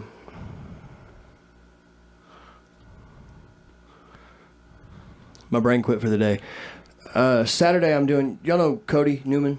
I do know Cody Newman, sure. Cody asked me to do the Texas Firewalkers deal on Saturday. Oh, yeah. Is that, and dude, is that Georgetown? I've felt so horrible about it. Like, I booked all three of them with him, and like the week before, I had to call him and be like, "Hey man, I got a paying gig. I have to take it. I've done the same thing. Bills, you know." Of course, dude. And he was totally cool about it, but I still feel bad, you know. For sure. But anyway, so Saturday I'm doing that from 1:30 to 2:30, and then I think John Laufenberg and I are doing a song swap at a private party somewhere that night. That dude's good. He is. Yeah, good, you can get man. John here. I was too. not expecting, you know, whenever I heard, you know, people say, you know, whatever. I'm not an old part. I'm old-ish part. But I've seen people say, you know, what do you do? I play fiddle. And I've seen fiddle players in Nashville, so I know what fiddle players are. And I know guys that own a fiddle. Yeah. So I wasn't expecting that dude to be good. It's like, okay, you really can play fiddle. You know, that was surprisingly good. I mean, surprisingly, like, for Waco, I was like, man, this guy can really play. So that dude. I'll tell you what, shout man. out to John Laufenberg. Good That musician. guy that me and Wes played for, he like works at McDonald's or something, dude. But he is a phenomenal freaking fiddle player too. Really? And he's in the Temple area, that Jason Curb. But that guy's like a dude. If you need some guy for your studio to play some fiddle parts, Right. this dude is insane. How And about- I didn't even play none of my songs for him the other night. I mean, he's used to playing Wes's a little bit, Right. but I had about 5 new ones that he'd never heard, and he was just right on it, dude. It's almost exactly what I wanted to hear. Wow. Yeah, he's. You real know good. who I'd like to get in here is that black dude over there on the on the corner there by the Whataburger? mall. I promise you, I want to he's have a good. podcast with him and just jam with him and see what this guy's story is. I ran into that dude at Preco Pawn Shop one day, and I talked to him for a little bit. And he is legit. I heard him He's play. cool as hell, man. That dude can play. I sat down and played with him one day on No way, on really? Austin. Yeah, I was leaving the studio and I was going to get some food, and I was headed back that way. He was still sitting there playing, but he was playing classical stuff. you Yeah, know? yeah. And so I sat down and I brought up my guitar. I said, "Man, you mind if I jam with you?" And he was cool, and so I just started playing like that Lightning Hopkins tune I was playing earlier. Right.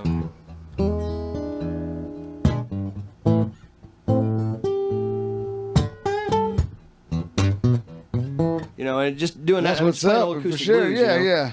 And I mean, he hit where he was like perfect call and response. No Really? choice was So great. that dude He is was legit. Like, well, yeah, he said, I play this classical stuff because I was trained to play it, but that's the stuff I really like playing is fiddle and playing blues and playing jazz. What's this guy's story? Did you get anything out of him like that, or? Not really. He wouldn't really go into it. You Really? know? And he stayed. All he kind of told me was that he was staying at the shelter over there, like kind of by Mrs. Baird's. You know what I'm talking about? The shelter over there. Anyway. Yeah, see, I thought he was a college student or something, but No, he's staying over like at a the- rambler, dude. I don't even Well, think he's from Waco. Yeah, he's Is he? 'Cause the from way I Waco. understood, he had he's from traveled a little Waco, bit. but he travels a lot. The cat's real eccentric, man. Yeah. I mean, you talk to him, Yeah, but he's brilliant. Oh yeah. I'd love to see him working, man. You got that right, dude. I wanna. You know what? I need to do that just to see what's up. If I get him in here, you wanna jam with him? Yes. Dude, I'll set Absolutely. that up. I'm gonna set that up when I see him again. I promise you, I'll pull over and matter of fact, should I go out there with one of those water breakers from next? I better not. You know what? This dude's too That skinny would to be be just, eating water you know, burgers. He might like it. I don't because know. he's right there by him. But anyway, let's do another one, John. Matter of fact, I think let's do. Matter of fact, how long has it been? Yes, let's do one. We do it.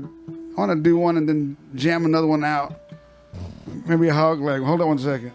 Oh, we're good. We're good.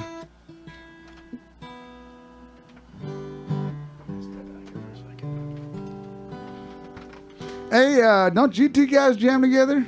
You and Sammy? Have y'all jammed anything yet? Man, we played together for the first time 2 weeks ago? Yeah. 1 week ago? Where were y'all at? And we had a blast, man. It was Hillsboro. Oh, okay. We're at in Hillsboro. right there, man. Right there by the courthouse. Okay, It I was love actually the- really cool. It's the second year they've done it. They called it Downtown Sounds, I think, or something right, like that. that's right. But it's a bunch of local businesses. They get together and like the restaurants will bring out their food trucks and Kick ass. so Was they it all, they all two-piece sponsor or a it. full So- band? No, or- it was full band, man. Jason Awesome. Carter played bass for us. Okay. This cat named Brian Connor played drums for us. Okay. And then Sammy came and played guitar. I It wish I would have been and there to hear it. Sammy and I've been talking about that for years, man. For you a know? while. Yeah, For a while. and it's the first time we've gotten to do it. I had so much fun. It was great, man. It was I a enjoyed lot it. of fun. I would love to see the both of you guys on stage doing that, for sure. Let's do one here with this right here.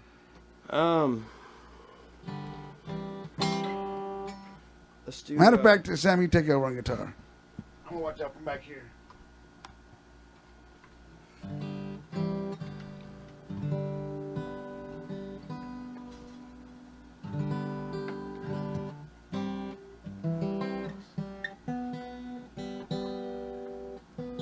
Sorry, man. Loretta's mad at me.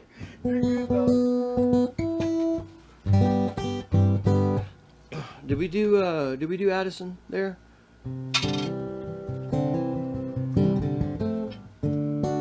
I think I did that acoustic. That's right. Let's do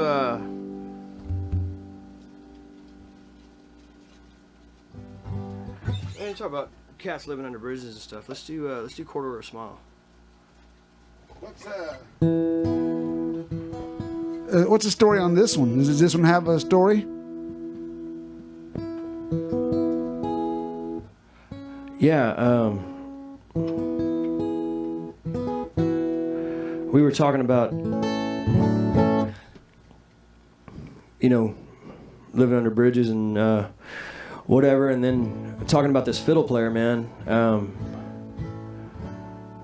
I wrote this song. I mean, I was staying under bridges and stuff, but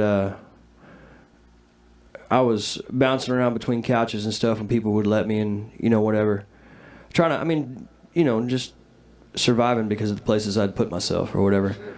But me and my brother Matt Gillespie wrote this song one night when I was over at his place.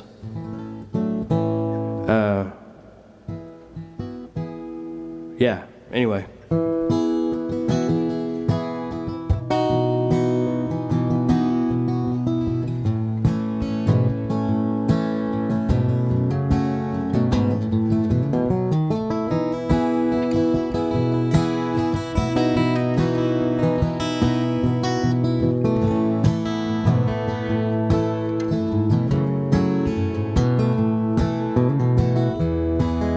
Jesus come to Texas, 'cause I've been down in a hole just a little too long, and I need your love just to carry on.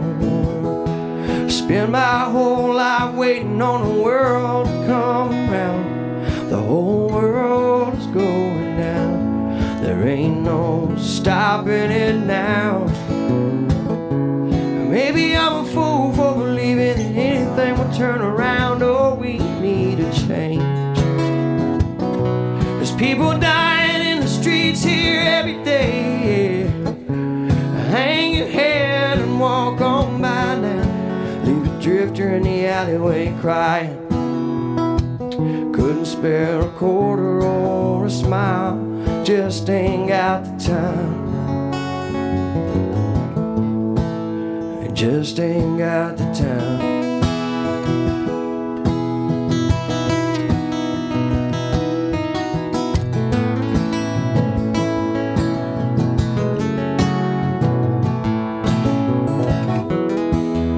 Jesus come to Texas Sunday night on a country road. I'm just walking with a bottle trying to hitch a ride home with. Drink this wine for the ones we've loved and lost, chosen ones, be it right or wrong. It's getting harder and harder just to hold on. Maybe I'm a fool for believing that anything will turn around. Oh, we need change. There's people dying in the streets here every day, every day. Hang your head and walk on by now. Leave a drifter in the alleyway dying. Couldn't spare a quarter or a smile, just ain't got the time. Just ain't got the time.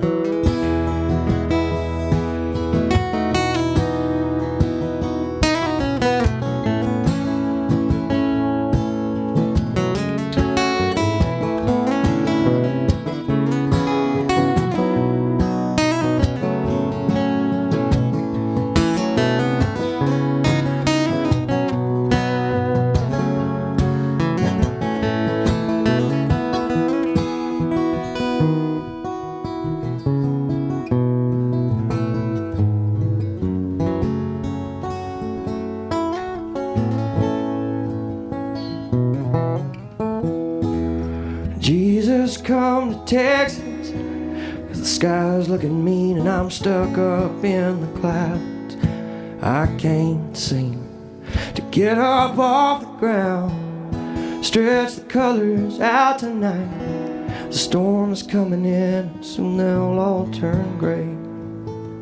It keeps me hoping for a better day, a better day. Maybe I'm a fool for believing anything will turn around. Oh, we need a change. There's people dying in the streets here every day, every day. Hang your head and walk on by now. Leave a drifter in the alleyway dying. Couldn't spare a quarter or a smile, just ain't got the time.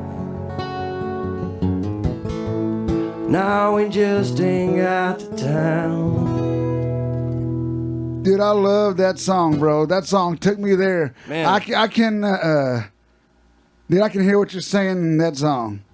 Whether if it's exactly what you're saying, My interpretation, dude. I can feel what you're saying, bro. I love that, dude. And all your songs, bro.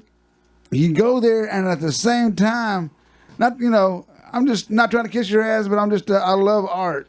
At the same time, your melodies are right there. That's half the song to me. Man, Words and fucking melodies are there too. You got to have the melodies.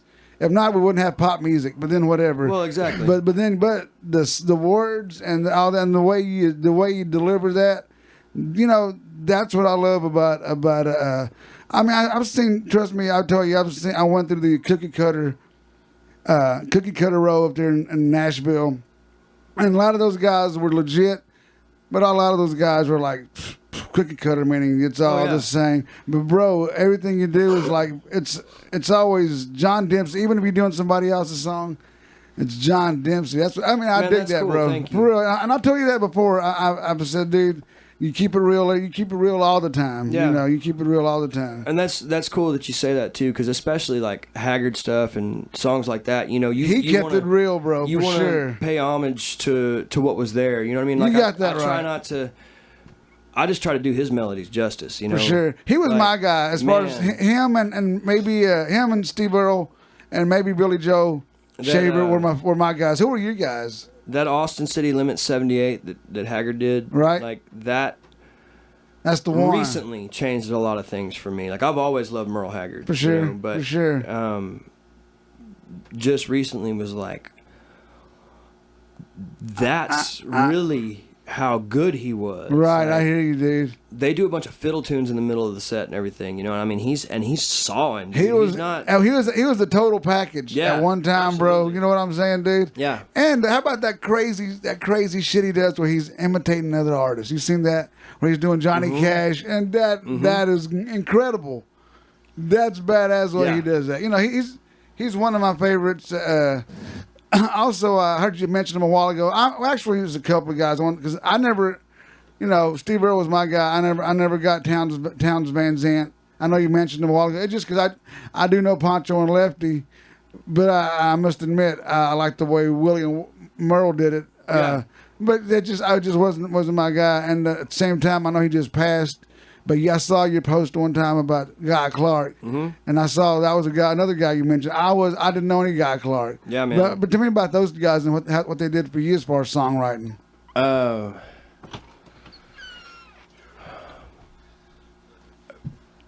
Man, Bob Dylan kind of listening to Bob Dylan kind of led me to Towns Van Zandt, and Ryan Roberts showed me a lot of Towns Van Zandt, who, by the way, is my favorite songwriter ever. Really, I hear you. If y'all don't know Ryan Roberts' stuff, you need to find him and Google it and YouTube it. Go find a show because he doesn't even have anything in print. at Really, all, wow. yeah. But songs that, like, I've been on stage playing lead with him, and I completely lose my composure and can't play anymore because of what he's saying. Yeah, That's amazing, dude. When he's- guys hit you like that, and Man. there are people that they do exist. yeah, for sure. Anyway, but he's the one that really, I'd listened to Towns, but he's the first one that really got me into it. Got you. And also I was going through a divorce at the time, I hear you. so like. Divorce is beautiful for songwriting. I used to wake and run with the moon. I live like a rake and a young man. I covered my lovers with flowers and wounds.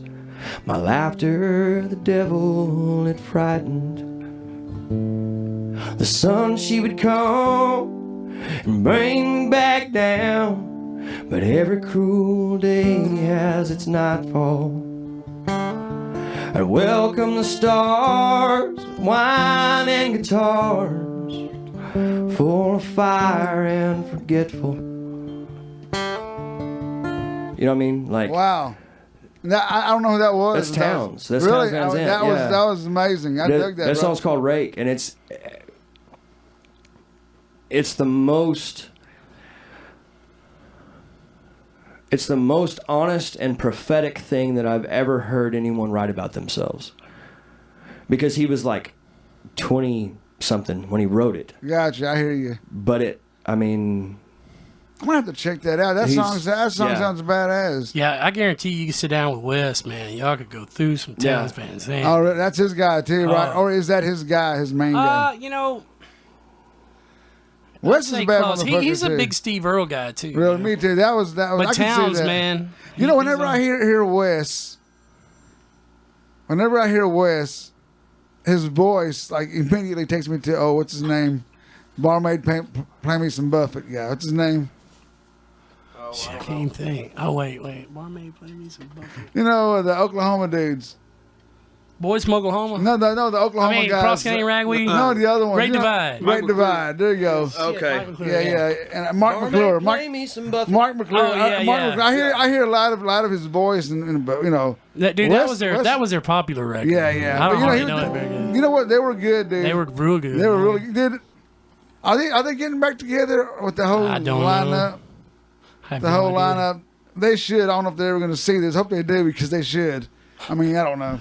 They were kick ass. They were kick ass when they were together, and then they separated, and I wasn't feeling it anymore. I wasn't feeling a lot of shit. though. They really hit that middle ground when went from Alan Jackson to Pat Green because they were half and half, man. That first Pour Me Some Buffett and all that was Nashville, Yeah. and then the next album with Yesterday's Road and all that would Right. be, Oh, right. that would be their step away, fuck Nashville kind of thing. I hear you. Well, anyway, I guess you said your next gig is going to be at the what's that place? The Fireplace. Is that guy in his name? With Cody? Something With Cody Newman? at Georgetown, the fire thing. Man, I honestly don't know where it's at. Yeah, I haven't been there yet. He does some live stuff too sometimes. I don't know. If Well, I'm he's- sure people can probably check out John Dempsey's post on Facebook and probably Cody's Yeah, probably. for sure. Well, yeah, Cody always tags me in them. There you go. It's check either one of our And Facebooks, and it's what time was it? 1:30 to 2:30. 1:30 to Yeah. 2:30. Okay. And Sammy, where are you going to be at this weekend? I don't know. You I don't? think I'm off this Hey, week. you want to go play a gig? Oh, you know what? I forgot. And Russian, where are you going to be at this weekend? God, dude. or I don't- anywhere? Dude, I think my next gig's like July 22nd at that Miller's place. Okay, dude, where's that at? I've been The playing a barbecue lot place? over in Temple and Belton. Dude, Man. what's Waco, the name? That's Waco cool just that- disowned the shit out You know of what? me. They appreciate what you're doing over there. Oh, Dig yeah. that. dude. You know what I'm saying? All those Well, they cats hate over me there, too, but I'm working my way through it. Hey, man, you ought to Have you played O'Brien's yet? let's look. I've played with Chris Spicer and those cats. I haven't played myself. Okay, you need to go play there yourself. I Oh, need yeah, to holler for at sure. TW. Well, let me Oh, you might let me know look him. at my calendar when we're done with this. Yeah. As I say this on the microphone. It's written in stone and what? Well, that 8 Airs thing I do, man. You ought to come. Oh, do I one of love those 8 with Airs, me. dude. But I've never played there. Really? I played Poor David's Pub. I played the Gypsy Tea Room. Me and Sammy, hell, we opened for who was it? The Toadies, not the Toadies, but Dale Castillo and whoever they became. The Toadies. What were The they? Burton Brothers. The Burton Brothers. Yeah, right on. 1100. Dude, we've opened for so many people. Mickey and the Motor Cars, Rick, a whole bunch of people Yeah. at the Gypsy Tea Room. Poor David's, man. We used to play there. I played there with. That's where I saw Dang. Guy Clark, man. Yeah, we played there with Randy Yeah. Rogers before he was big. Yeah. Man, all kinds of places in Dallas, but I never played 8 Airs, dude. And that was more what I needed to do because it was Yeah. an acoustic songwriter thing. Right. It's like, Let's go do one, man. I've got Caleb booked for one. I think I have Mike Stanley booked for another one. I'm hoping that Kirk Baxley is listening, and when you're better and you can come make music with me again, that you're going to come back and do a couple with me before the end of the year. Real close in the microphone so that you know that I'm speaking to you, Kirk Baxley. Anyway, yeah, man, I would love for you to come do a couple of them with me. yeah, that'd be I fun. would love to see that show. Let me know when that happens. It's a fun night, man. I would It love really to see is. that, dude. I'm a big fan of both you gentlemen. I've told you guys my favorite songwriters here in Waco. These two of them are definitely right here, dude. Man, thank you. That's I'm actually really honored to be put in the same category with this cat. I mean, This honestly, I'm I telling really you, am. bro. I mean, dude. Oh, dude, I tell every this guy all time the I hear you I- guys, though, it's like I need to go back to the drawing board. Right, and dude. write, Dude but these that's the young way it cats, is, I'm man. telling you. natural That's just the way it is. reaction. Yeah, yeah. These young cats, but that's why, you know what? Because that's why I love the way John Dempsey does what he does. Because you know, it's like the guys that get comfortable out there. That's exactly what it is. Just like, you know. Yeah, I don't like getting Yeah, comfortable, you get comfortable, and the new cat walks in the door. It's like, bam! I'm coming here. I'm going for the gusto. It's like, okay, well, let me go back then because that's the way it is. Well, as a songwriter and stuff, it's like you want to try to pour out as much as you can because I know you got it in you. Right. It's just stuck in there somewhere. My ass is always taking the easy route. You know what? I'm like, here's a song. I write it in about 10 minutes, record that shit, I'm done. Have you heard Jonathan Byrd? Man, that sounds familiar, but He's got a record called The Law and the Lonesome. And that record is like the record that I wanted to write. yeah. I don't even know how to explain it. Just even the aesthetic of the album sonically. You know what I mean? Like you can hear his lips smacking together when he's singing the vocals. It's that intimate. You know what I mean? But it's one of the heaviest albums I've ever heard. Jonathan Byrd. That sounds familiar. Really, really good. But that's it to me. Like when I go and do that 8 thing, or when you're talking about doing the acoustic singer-songwriter thing. Yeah. Like when we go do that, I've come to a place where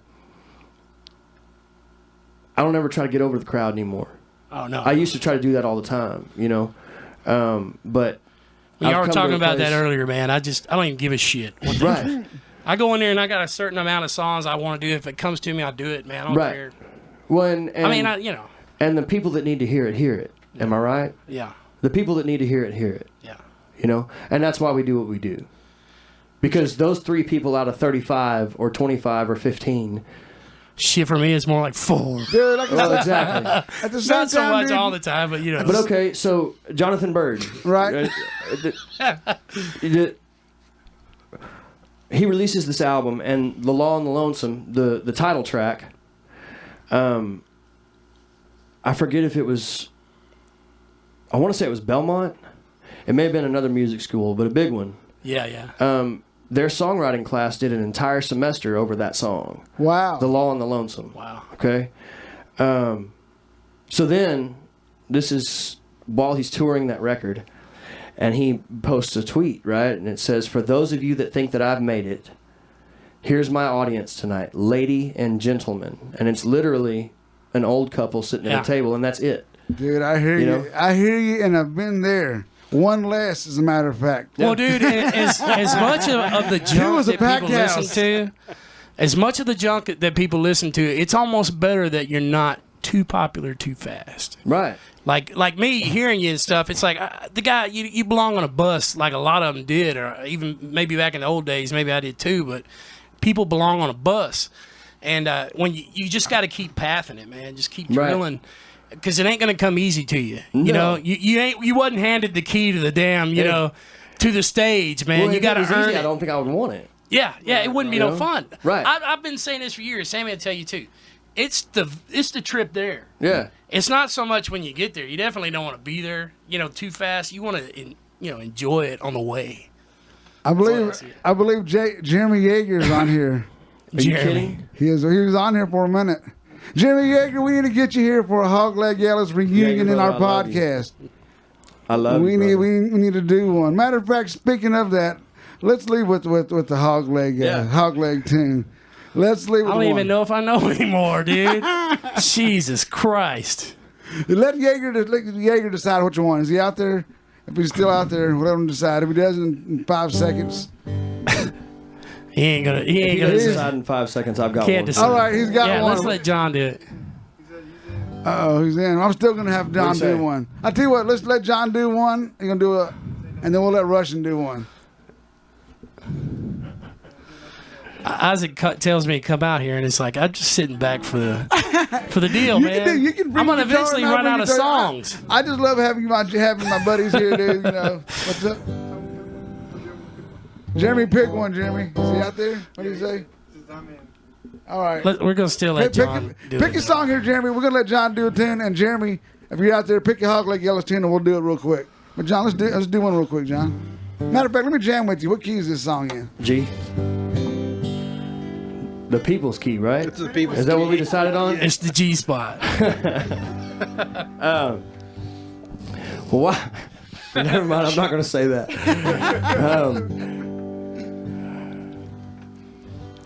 An awkward silence seems better than any segue I can imagine. For some reason, I pictured a G spot. Right. This this song is, well, you'll see why when I say the next thing I'm going to say. This song is was written on the 10th anniversary of my grandfather's death. Okay, wow.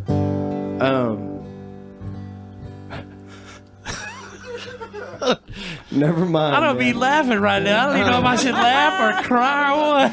Well, I'm thinking My about the grandpa segue. died. I'm thinking about the segue from G spot to grandpa. That's crazy. You know. And so that led me to think about Austin Powers going, "Oh, I'm in a cold shower." Right. You know. Anyway, so yeah, I wrote this. Actually, it took me 10 years to write. I couldn't write it for a long time, but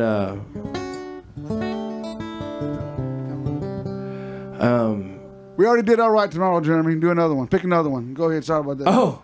He's requested things. I say it took me 10 years to write because I was on my way home from a gig in Dallas, and it was about 3 a.m. And After a show? after a show, I was headed back, and a friend of mine called me, and her grandmother wasn't doing very well at all, and they thought she was going to die. Thankfully she's okay and everything's cool, but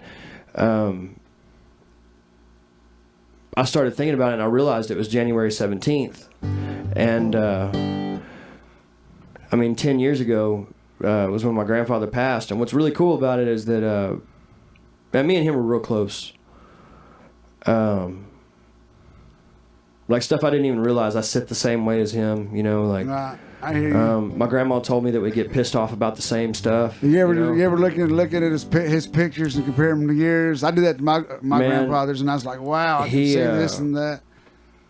He was John Wayne, dude. I mean, to me, you know... For sure, bro. For sure. I mean, he was, you know, 6 foot, like, you know, over 200 pounds. Buried 16 pennies, you know. Anything in music at all, or no? No, he was just, I mean, he was a farm boy, you That's know. what's up. That's what's up. I'm not kidding, man. He could set a 16 penny nail and bury it. Wow, bro. Just big forearms. like it was nothing. Yeah, I hear you, strong bro. as an ox, man. Yeah. So anyway, I wrote this about the last time I went to see him, kind of, and everything we talked about. But I wrote it about, I guess, kind of the journey too. But I don't know. It took 10 years to write. So whatever, eat it. Let's do it.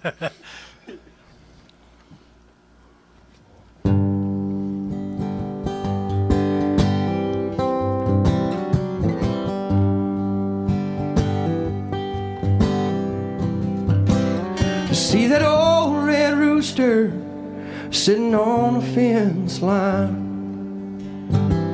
He wakes the sun up in the morning, he lays it down at night. He's got a heart strong as fire and a watchful eye. He lives simple and honest, never backs down from a fight.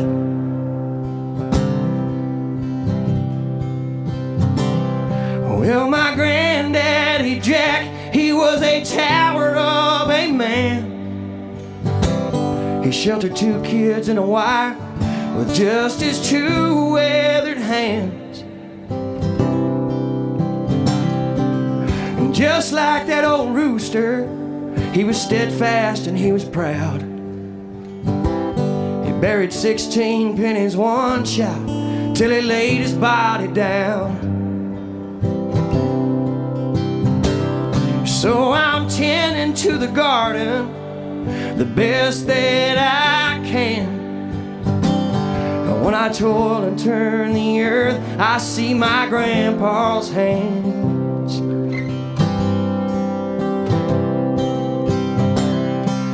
And the fruits of his labor and his legacy still stands. When my time here is done, I'll see my grandpa's hands. Wanna see my grandpa's hands.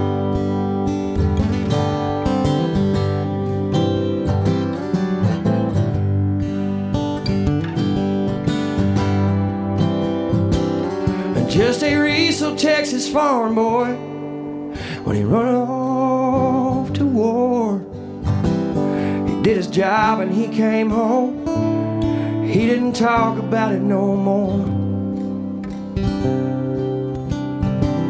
When he got home, he walked 5 miles just to give that girl a ring. You couldn't write a love story as strong as that man and his Miss Maudie. He was a gentleman's gentleman. He's never afraid and never unsure. And it's a damn shame they don't make men like that anymore. When I was just a little boy, he taught me to work from sun to sun. You could take it to the bank on his word that that job would get done. So I'm tending to the garden the best that I can. When I toil and I turn the earth, I see my grandpa's hands.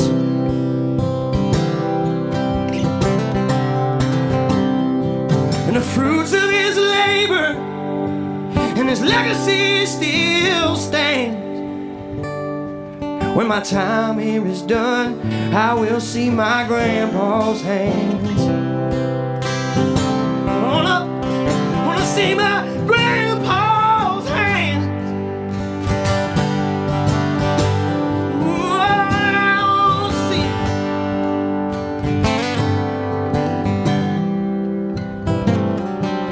The last day that I seen him, he set me down by his bed.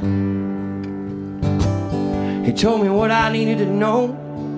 Hell, he taught me how to be a man. With that same loving fire in his eyes, said, don't cry for me, son. See, I got to lay my hammer down now, 'cause my work on earth is done.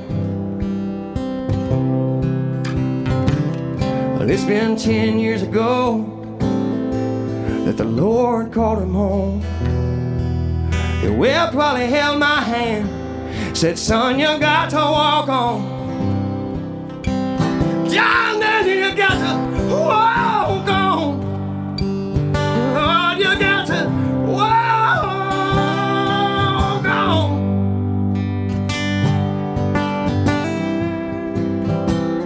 See that old red rooster sitting high on the fence line. He's got a heart strong as fire, don't he, boys? And a watchful eye.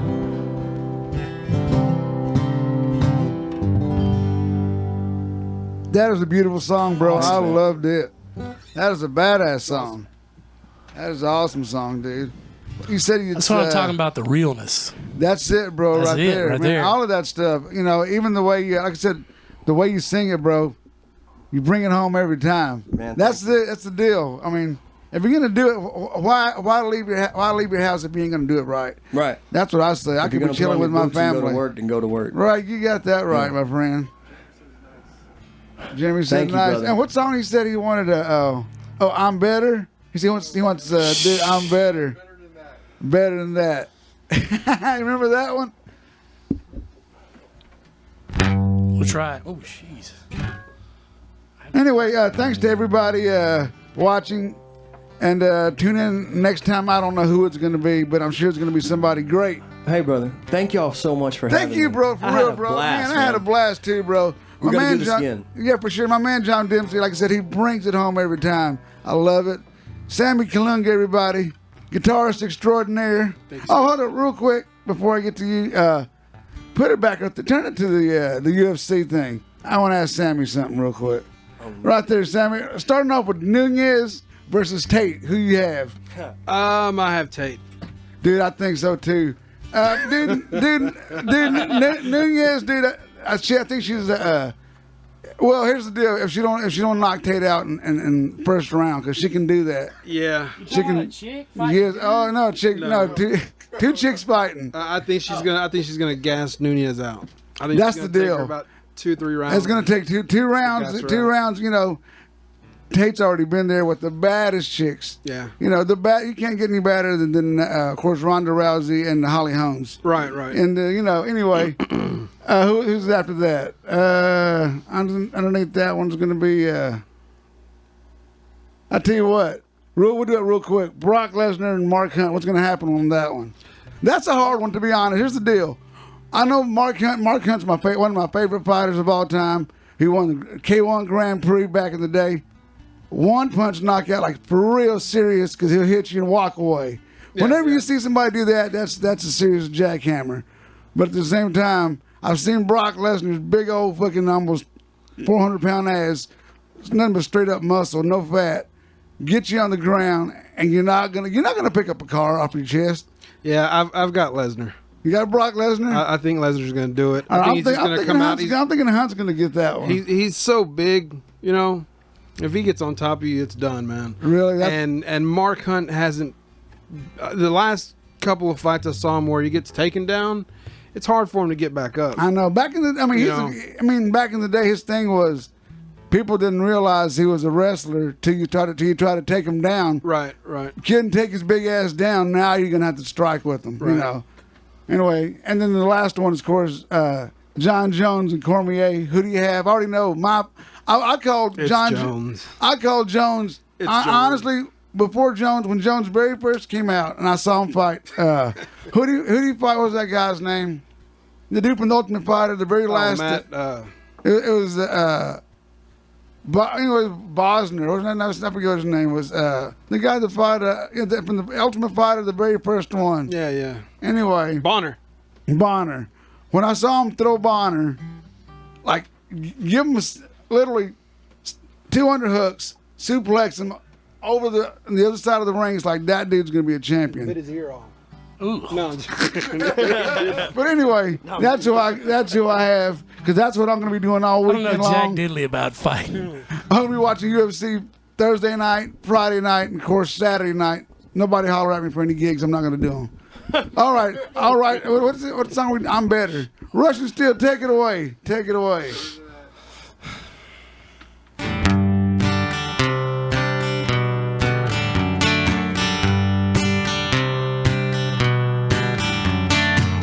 Well, I don't want to be your hero. I don't want to save your life. Well, I don't want to be. Damn, I done fucked that up. Stuck in the middle. Yeah, see, I haven't done these songs in so long, dude. I'm not even sure if I can do them.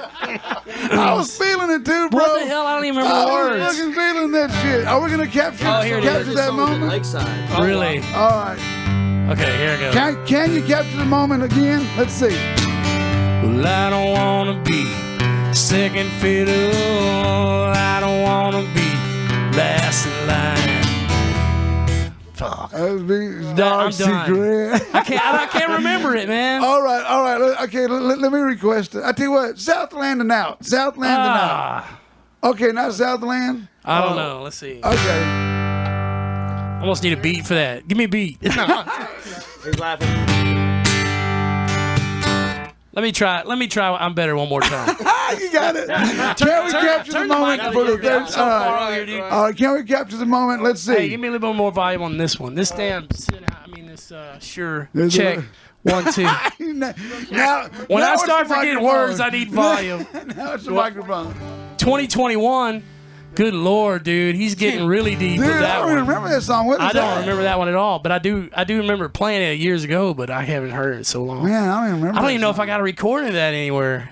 Did you write that? Yeah, dude, I've written so many damn songs. I don't even. Wow, dude, I What? can't wait to do this podcast. We used to do that one live. I have a didn't we? feeling. Damn, I don't Jeremy's even gonna have remember the one at all. best stories. I I have a feeling. Last Chance that's to Dance? yeah. I don't remember that one either. Damn it, man. How about this one, Sammy? How about this one? You had it on Oh, MySpace wow. for a while. Wait, let's do your tune. He's going straight up. Let's do that one. Oh hell, that would be a. All right, here we go. You know, this is one here, dude. All these songs, dude. I just hear them, dude. And John can probably same thing for him. The first note, bro, and it takes me back, bro. That first note takes me back. I remember that time, bro. Here we go. I'm not even gonna jam. volume on your.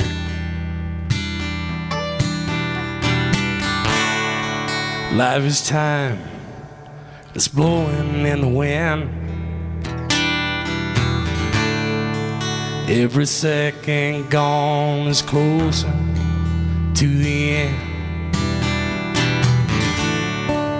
I see it in your eyes. You found the one you love.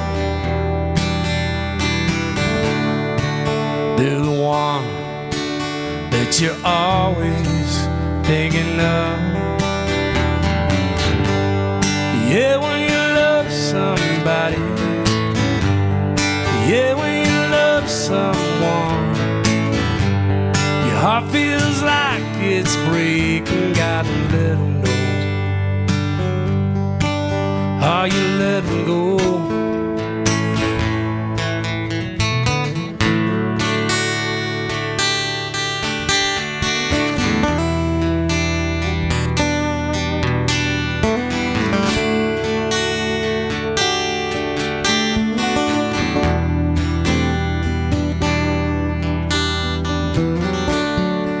Time is a game that you're gonna lose.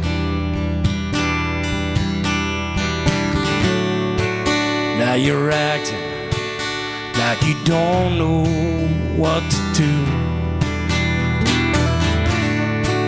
You think they want you, but you just sit back and pretend. I've been down that road and back again. Yeah, when you love somebody. Yeah, when you love someone, it feels like your heart keeps breaking. Gotta let them know. Sometimes you let them go. If they want you, he'll show them.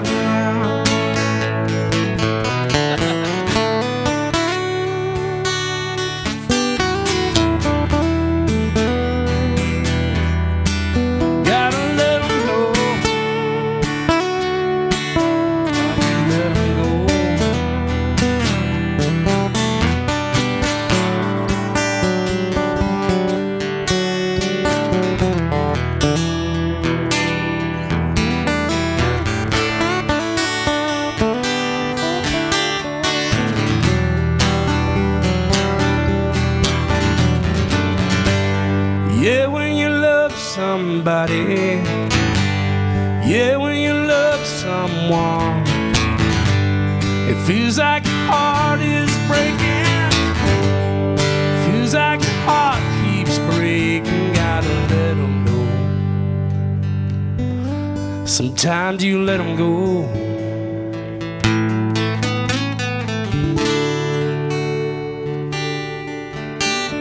I don't think I've done that tune since maybe 2005 or 6.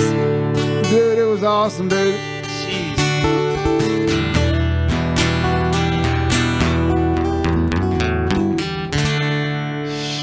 Russian Steel, everybody. That was Yeah. kick-ass, bro. I loved it.